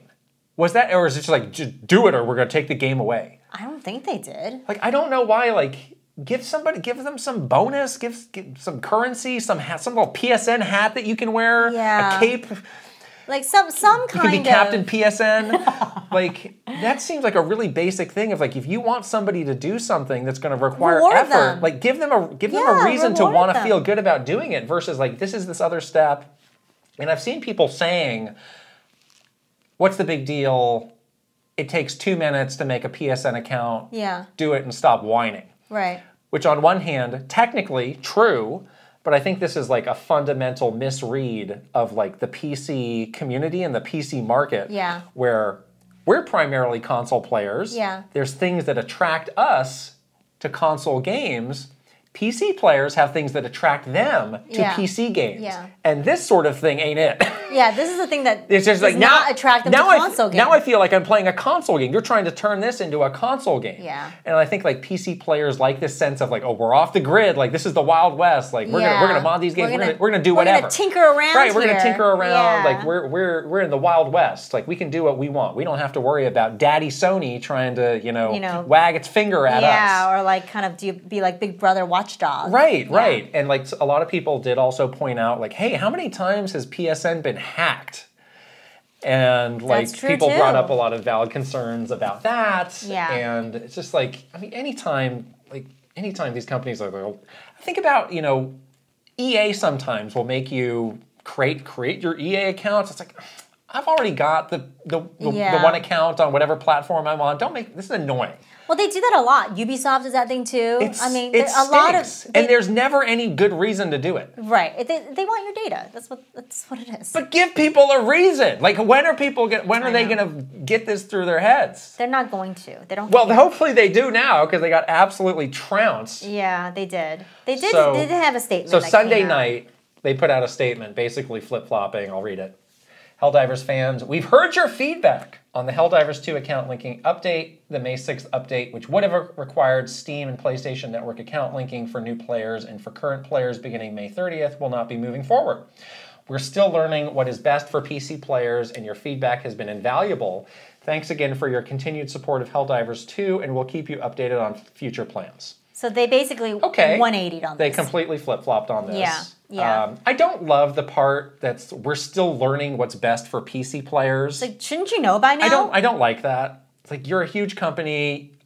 I'm sure you have people on the team that were saying this is a terrible idea. Yeah. Like I'm sure there are people who are in charge of the PC business who are like, please don't do this. This is going to blow up in your face, and they just went through with it anyway. So I don't like that part of the statement. Don't make an excuse like we don't know. Right. You absolutely have the resources to know. But you've been putting out PC games for a good while now. So but I do think that is the lesson, is like these are two really different markets. Yeah, different audiences. Really different expectations from the player base, and you're gonna learn the hard way if you don't understand that. Yeah, yeah. Glad that they 180'd though, because they could have dug their heels in and go through that exercise that Nintendo goes through a lot, where they're like, I will never let the fans push us around. They just say nothing, and it just goes through, and it's like, well, people want to play this game, you're going to do it. Yeah, so they did come to their senses a bit and listen to the player, and that is at least something. Yeah. Wow. Poor Pilestead. Still tweeting through it, probably. Did you get any sleep this weekend? Maybe not. Sometimes you don't have to tweet. Sometimes you can take a break from tweeting. Maybe you just need to. You just have to get it out. You need to get out of your body. More crying emojis, yes. Yeah, more crying emojis. All right, news continues. Hasbro is making a big investment in gaming. So they did a big interview. I think this was with GameIndustry.biz with this guy Dan Ayub, who's in charge of this initiative. Said they've got over $1 billion in game development, active game development happening right now. Wow. Wow. So Hasbro is obviously primarily a toy company. They own, but they have a lot of IP. So they own. They bought the Dungeons and Dragons IP. They own Wizards of the Coast, so like Magic the Gathering, all that. They got a lot of stuff. Yeah, they do. They really do. So they have 4 AAA studios, they say right now. I'll just... Some of these quotes are funny, so I'll read them. There's one is making a G.I. Joe Snake Eyes game. Quote, not your daddy's G.I. Joe, but daddy's probably the one who cares about G.I. Joe. I was going to say G.I. Joe. Who's like... Is there an active G.I. Joe like TV show or anything? Not that I know Like anytime I walk through the toy store, it's like, these are the same G.I. Joe toys from like 1989. Oh. It's like, that's who's buying them. Yeah. I never really cared for G.I. Joe. Active IP? I don't know. Right. I don't know. There is a studio working on a Dungeons and Dragons game. There's another one doing something that's kind of a TBD IP. I really like this quote here. One of the great things we took from the success of Baldur's Gate 3 is that people really, really like a great, well-executed D&D game. So we've got something like that. Okay. We're just going to straight up copy Just one of the most ambitious games of recent memory. We got something like that. Okay. Close enough. Whatever. Good luck to you. Yeah. So, I don't know. This strikes me as big, like, you know... Corporate money, strategery it's like, play. They made money and did this. We should do it too. Yeah, it's like, do you really know how to do this, how this industry works and what you're getting into and how this is going to go? Oh, they'll learn. They'll learn fast. Maybe the Embracer Group can come in and offer some assistance. I don't know. Oh my goodness. I mean, you think of like what Larian was saying of like not doing another Dungeons and Dragons game. I know. It does get them out of this. Exactly. The you know, corporate restructuring, corporate whatever. Yeah. I think it'd be like, yeah, we saw this coming and we were good. Yeah, the guy with like... We moved on to the other thing. Wearing the knight's armor, just clanking away down the street into the sunset. Like, clickety-clacking away from the boardroom. Nope. Crying. So we shall see. Maybe we'll eat crow. I would love to eat crow on another Dungeons and Dragons game, but I don't know. Hard to meet that expectation, Some of these quotes were not filling me with confidence. Yeah. We got one more story. We'll go quickly. NPD. Wow. So this NPD is now called Circana. I refuse to call him that. They're NPD. It's NPD. NPD. Matt Piscatella over there. He's a great follow over on Twitter. You should check him out. He posted the results for March. Takeaway is the video game hardware sales are really in the turlet at the moment. Down 32% year over year. Oof. Ouch. And, you know, he did point out, like, yeah, the Nintendo piece of this is a big one. Yeah. If there was some, you know, big Nintendo game or some new hardware, like, we would be in a very different position. Oh, absolutely. But I think this is just reinforcing what we've all been feeling, which is we're in a bit of a slower period right now. Yeah, exactly. And then they also had the top 10 list of, they got top 20 now. Dragon's Dogma was the top selling. Nice. These, you know, they have the asterisks because not every company provides the digital numbers, and Nintendo does not provide the digital numbers, so it's always hard to know what to make sense of this. But Dragon's Dogma 2 was number one, and then Helldivers 2 was number 2, so kind of showing the continued momentum there. Yeah. Cool. Wow. That was a lot of news. What a news section it was. Cell phones. My gosh. Let's move on to questions from our community, but maybe you notice this nice shirt that I'm wearing today. You are wearing one of our beautiful new merch. Our new merch line designed by a community member showing off everything that we love. Yeah. We'll have a link to our merch shop if you would like to check this out. We got sweatshirts, we got mugs, we got stickers, we got you name it. You name it, all the good things. And we have been seeing and loving all of the photos that you've been sharing with us for people that have already purchased some of the merch. Yes, if you get something, please send us a picture because I guarantee you we will post it. Yeah. Yeah, I love the one that of someone that shared a photo of the mug drinking their Sunday morning coffee. It looks amazing, and we love this sort of community designed merch. And this is limited edition. Yes, end of June is when this goes poof. So it goes into the vault. Get it forever. whilst you can. Forever. All right, questions from Patreon subscribers, starting with Record Rumble. Who at Nintendo sets the embargo dates and terms for games? Is it like one large embargo for when you can make your review, or are some embargoes multi-step? What are some weird terms that y'all have had to put up with some games to maintain secrets? What are some terms that you thought were unnecessary or would hinder reviews, but Nintendo put out anyways? I feel like I'm seeing a wave of new Paper Mario Thousand Year Door remake content, and it made me think the game was coming out in a matter of days and not a month. Would that have anything to do with an embargo? Yeah, our team works on the embargoes, our old team, the comms team, because we would be in charge of developing what the announcement calendar looked like. The rollout schedule? The rollout schedule. For every game, for every product that Nintendo releases, the communications team would basically be the one to come up with that strategic announcement calendar or rollout schedule. And it would just basically list like all the different times you'll be talking about the game, what details will be included at each phase.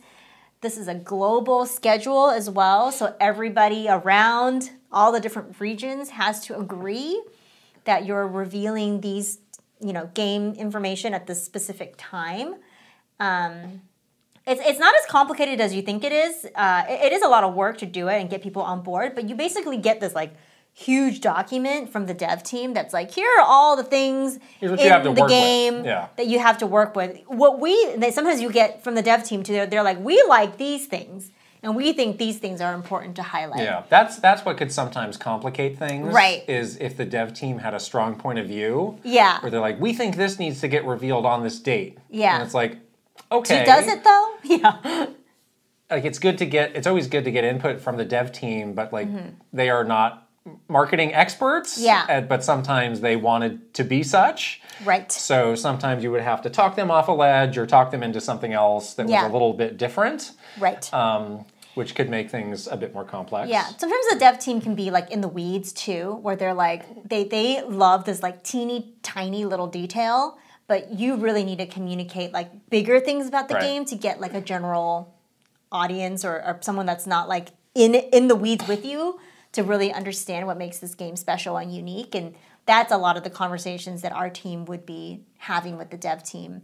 They're very open to having these discussions at least. So yeah.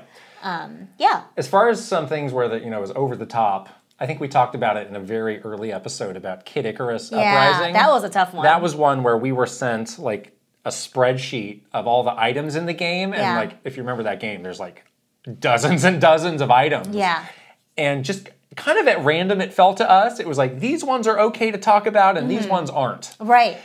And it made it kind of impossible for the media to do keep track. their job and keep track of like, I don't know at any given moment which one I'm picking up or not, or especially if people were doing video, because a lot of times these things would appear at random. Just appear randomly, right? So like, well, I was doing this great capture, but then this item popped up and I had to throw it away. Like we got so many complaints of like, there's no rhyme or reason to this. This doesn't seem like important information. Why this thing has to be kept a secret? Why are we being?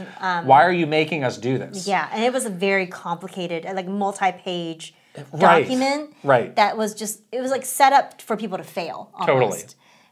We actually got pretty negative media coverage on that. That was like one of the first and only times where a review embargo was covered negatively. If that is part of the story, you have made a mistake. You have made a mistake. Yeah. So we learned from that.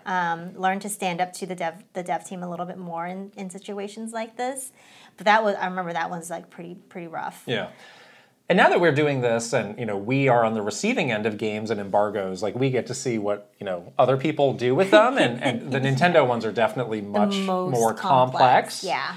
And I think it's also interesting, like if you're one person working on an embargo, you can think that everything is very clear and easy to understand, but it could be open to interpretation by somebody else. So it's always good to get a lot of people's eyes on it. To review it like, did you interpret this the same way? Yeah. Especially when you're talking about like parts of a game. Like, right. play up to this part. Don't talk about this thing. Like you have to make sure it's very, so very clear. Yeah. Right. And we're very careful because we've been traumatized by working on embargoes, so we're very respectful whenever we get an embargo from a developer. We get games early all the time. We try to be like really careful. I always read those embargo documents or the game guides that they send over to us like multiple times to make sure I'm really understanding. And if I have a question, like I think sometimes we would like write back to them and be like, can you explain like if this is I'm interpreting this correctly? Or sometimes an embargo will say, like, don't include major story spoilers. It's like, well, what do you mean by that? That's very open to interpretation. Yeah. But I don't think everybody does that, is my point. No, It's like They're not as caught up in it. I think we just know the two sides of it, and so we're a little bit more, like, scared by an embargo because we know what it's like to build one. But a lot of other people did not work inside the industry for 10 plus years, so they might not care. If you don't make your embargo clear enough, they're just going to interpret it the way that they want to. Yeah. The other thing that you bring up here is like timing. So there's typically always like a review phase and a preview phase. So what you're seeing right now is Thousand Year Door previews. So that is like a section of the game that probably media and creators got a chance to go hands-on with. And then that's what the stuff that you're seeing out right now.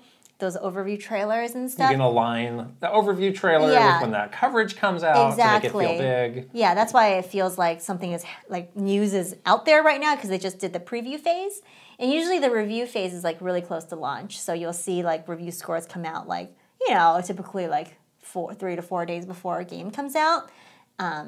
If the review is expected to be bad, you'll see it come out like when the game comes out so that it doesn't sway people from buying it. That's like one of the tricks that people used to do. Like the review scores in this game is going to be pretty bad, so we won't release it early, So these are the like little like kind of strategy tricks that we used to have to kind of figure out and make sure that it's all included in that like big rollout schedule. And then you have to get everybody to agree to it. But yeah, it's a lot of work, but it does make a big difference in how a game is received. So, next question is from Renana Rex. Hi, Kit and Krysta. I recently watched your video on your 3DS collection, and when I saw Mario and Luigi Dream Team, it reminded me of the time when Nintendo put out these short videos called "Where Will Luigi Sleep Next?" to promote the game. Were either of you involved in this project? If so, what was memorable to you about it, and what went into creating these videos? I am pointing at you. I love these videos because I made these videos. No, I did. I was very involved in this project. I worked with our video team. This was the very, very early days of like doing something in video form that would go on the social channels that wasn't a trailer. Like usually, before this era, it was very much like, let's just put these game trailers out there, or like, let's just also post like the 30-second commercial. And that was all the video content that we would do for a game. But like a dedicated video series was very new to Nintendo. So I was really excited to work on this. Later on in this era, we did like the famous Reggie Animal Crossing house tour video. Like that was all part of sort of this era of creating original video content. But yeah, this was the one with Luigi and Mario costume characters. It was supposed to be like these short little comedy videos. My most favorite memory and the thing that I just remember even to this day was there's a scene where Mario is cooking spaghetti in one of the videos. And we had a lot of trouble because the costume character couldn't close their hand because the gloves are pretty, like a human hand is really small compared to like the gloves extending past your finger. But the finger is like up, like way longer than your actual hand. So when you bend it, you're not really bent. Your fingers are like stiff. So like I remember like having to put the spaghetti. I'm like, okay, now close your fingers. Tape it to the hand. Yeah, like grasp it firmly, as they say in SpongeBob, And like he was like the spaghetti was just like it was like falling out because he couldn't close the hand. Oh no! It was like water boiling. But I remember these videos so fondly. It was such a fun time because it was like very creative and it was a great creative outlet that was something new that we were doing with like video content. So it was really cool. Jeffrey Hernandez is next. Hey, Kit and Krysta, the 2016 Pokemon World Championships was held in San Francisco, your backyard. Did you go to that event as a casual or on an official or unofficial Nintendo business? It was also the first year for the public to compete in Pokken Tournament, which is special for me. Or have you been to any Pokemon World Championships for that matter? I've been to DC 2019 and London 2022. Wow. That's awesome. We did go to this one. We did. We even have like a little Pikachu with a cable car. That's right. Souvenir that we got. This is the first time I've ever attended a Pokemon World Championships. It was so cool. I remember we like went and I think we even filmed like a video. We did a Nintendo Minute on that. We did, I'm pretty sure, yeah. So I'll put some footage here. You should watch that. Oh, wait. I'll put some footage here in this podcast. And I remember we really were impressed by the trophies because they looked so Oh, those cool. trophies were amazing. Yeah. I mean, they always do these in such like cool locations. I know there was like the Hawaii one that was like They did it in cool. Hawaii for a number of years. Yeah, And it was so always cool. like, oh, who's going to go? And like, we never got the chance to go because it was like kind of a shaky justification to go. But somehow somebody from the team always did end up going. Yeah. Darn it. Why couldn't that be me? Because that sounded very fun. It's so cool. But this is a great event. I mean, there's like so many like really high level competitors going. All the different aspects of Pokemon. They always have like exclusive merch, which is really cool. The merch is cool. So yeah, if you have a chance to go to one of these, I think you should definitely check it out if you have any passing interest in Pokemon at all. And if you like want to compete in it, you should totally. Well, that too, yeah. Yeah. Because they have it open to the public, I think. So that's pretty neat. All right, Motomania is next. Hey, Kit and Krysta, with X-Men 97 being a pretty huge hit, would you agree that Disney and Capcom are leaving quite a bit of money on the table by not releasing a collection of the classic X-Men Marvel Capcom vs. series games on consoles?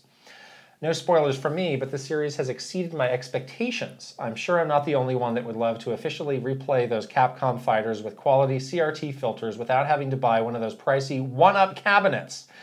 Maybe 1-Up has exclusivity. Maybe a collection will be ready for Season 2.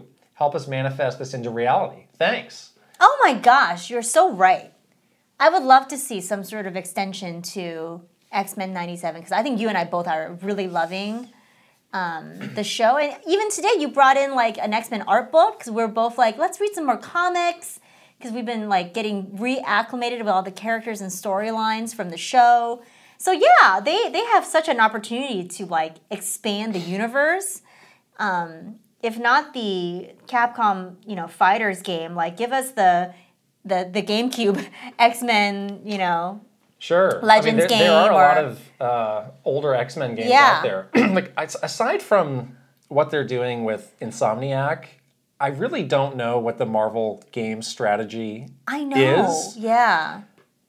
Like they did the Avengers game with Crystal Dynamics that was a bomb. They're doing this Iron Man VR game. Like I know there's some other company. Like I think EA has the license for like a more traditional Iron Man game, but like that would have been great like 10 years ago. Like we're kind of past Iron Man at this point. I don't really understand it. And yeah, like there's these games. There's like I'm going to say something nice about a Sega Genesis game right now. The X-Men Genesis game is really cool and like it has the same vibe. And there's a whole episode of the show where they made a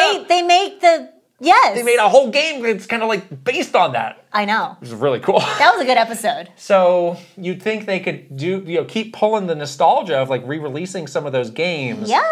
I have always heard that the Capcom games specifically are just like a licensing nightmare for whatever reason. Who knows the exact reasons, but it feels like that's like an ongoing hurdle. But yeah, I agree. Like they should capitalize on this because it's been years of people just like clowning on Marvel, and they finally have something, and it's finally, X-Men's going to be one of their next big initiatives for the next 10 years or something. Yeah, like, get all your ducks in a row. Let's get the momentum going. Yeah, there's so much like momentum that you can capitalize on. But if you make an X-Men game like 10 years after the show has run its course, like they're doing with Iron Man, like you've lost. Right. I mean, I think it's fine if they want to piece out the IP to all these different studios, but they just have not really been able to hit on.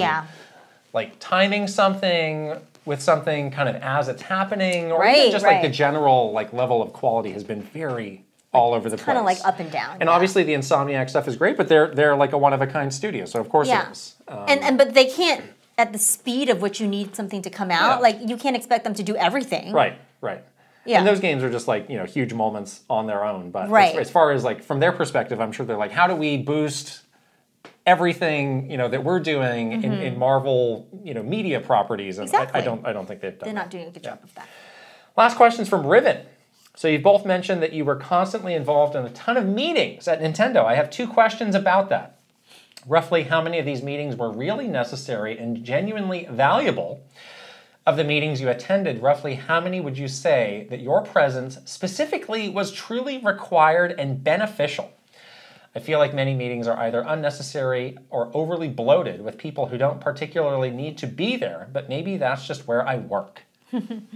Yeah, I think it's not just you. I think it's a lot of places that have like very sort of bloated corporate processes.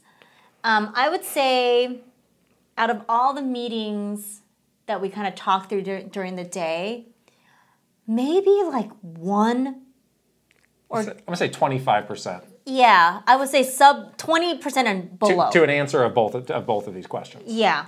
Sometimes I would sit there and not say a word because it was a meeting with over, 100 people in it. Yeah, it's like once you get over a certain number, like unless you have a role of presenting something, you are just a seat filler at some point. Exactly. Yeah. But I found for me, like a lot of these, like some of the meetings that I went to were like very high level, and it was like, the heads of whatever departments, like you couldn't completely tune out of those. No. Because out of the blue, somebody could say, well, hey, Kit, what's happening on social, blah, blah, blah. It's like you do need to be ready to jump in or risk looking like a moron. Like, oh, what, huh? Yeah. On the projects that I was leading, and it was like, I was there to do like those like when I was leading Smash, for example, like I definitely needed to be there because I was like running that meeting. Yeah. That's different. But there's a lot of meetings where you kind of don't know if you're adding value, but you could be called out for it. Right. And that's just really annoying. And there's just this ongoing mantra of like, we got to keep everybody in the loop. And it's like, yes, that's true. That is a good thing. People should know what everybody's going on. But it can get played out to where it goes too far. And it's like, well, now I'm attending this other team's meeting so that I'm an honorary member of this other team so that I can stay. It's like, we've gone too far. Like, we need to find a way to do this more efficiently. Yes, the idea of it is valuable and important. Yeah. But we've taken it too far. This meeting could have been an email. It's something that people should repeat to themselves a lot. Send me your top 3 bullets on this. Save me an hour. Save me an hour. Send me your top 3 bullets. If I have something to say, then I will respond to you personally. Seriously. Yeah. Wow. Ooh. What an episode. How long is this episode? Oh, we're well over 2:15. Oh, no. Because of the Playboy Mansion? You're always shocked when an episode goes over 2 hours, yet they are pretty much always over 2 hours. Oh, this is getting long, so we should probably wrap it up. We're almost there. With our wonderful Patreon shout-outs. Let's start with our final boss, Aaron Hash. Another month in service of our great final boss. Thank you very much. Aaron Hash, you're the best. Here we go with some superstars. Ben Eichhorn. MaruMayhem. Eigenverse. KissMyFlapjack. Mike Chin. Roy Eschke. Switching it up _ vgmlife. Link, the hero of Wins. Angela Bycroft and her pig Molly. Thomas O'Rourke. LeBoeuf. Roberto Nieves. Fredrik Konradsson. Andrew Youhas. Chili. Brustache. And Simon. Yay! And our one-up club, here we go. Aaron Burgundy. Alejandro. Archimedes. AstroDev. Awesome 46. Bad Moon Horizon. Benji B. Bookem Dano. Bookishly Fab. Brad SF56. Brandon Cavapil. Brooke Obscura. Brovak Novak. Called the Space Cowboy. Cameron. Chadir. Chelly Squirrel. Chris Q. Christopher Lay. Captain Alex. Grimcat. Crystaball. C. Roper 17. Dachshund. Doinko. Ellie Peach. Sparts 50. Fart Priest 69. Furbound. Fernie and Jess Forever. Fox Depoy. Garrett Hallfifth. Garth the Wolf. Gartooth. Guilty Phoenix 42. Heroic. Irish Marin. Jay Randa. Jeffrey Hernandez. Jesse Hernandez. Joe Encarnacion. You got it. Yay, Joe, I did it.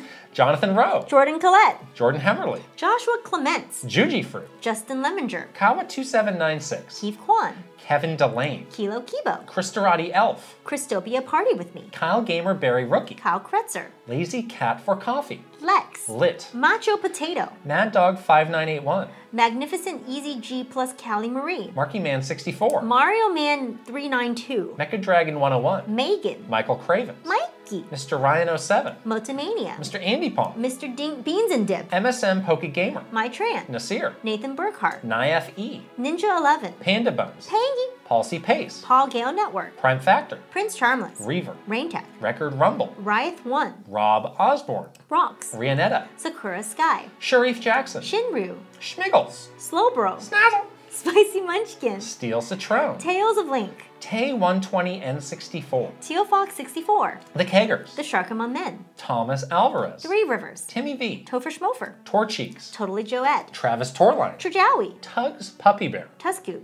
Tyler Geis. Video Game Stupid. Vidge Michter. Viridian. Virtual Bub. Weeb Kingdom. WG Grizzy. What Up Khalil. YU. Wicked Davy. Will Johnson. Zelgaroff. Zapatty. And Zroid.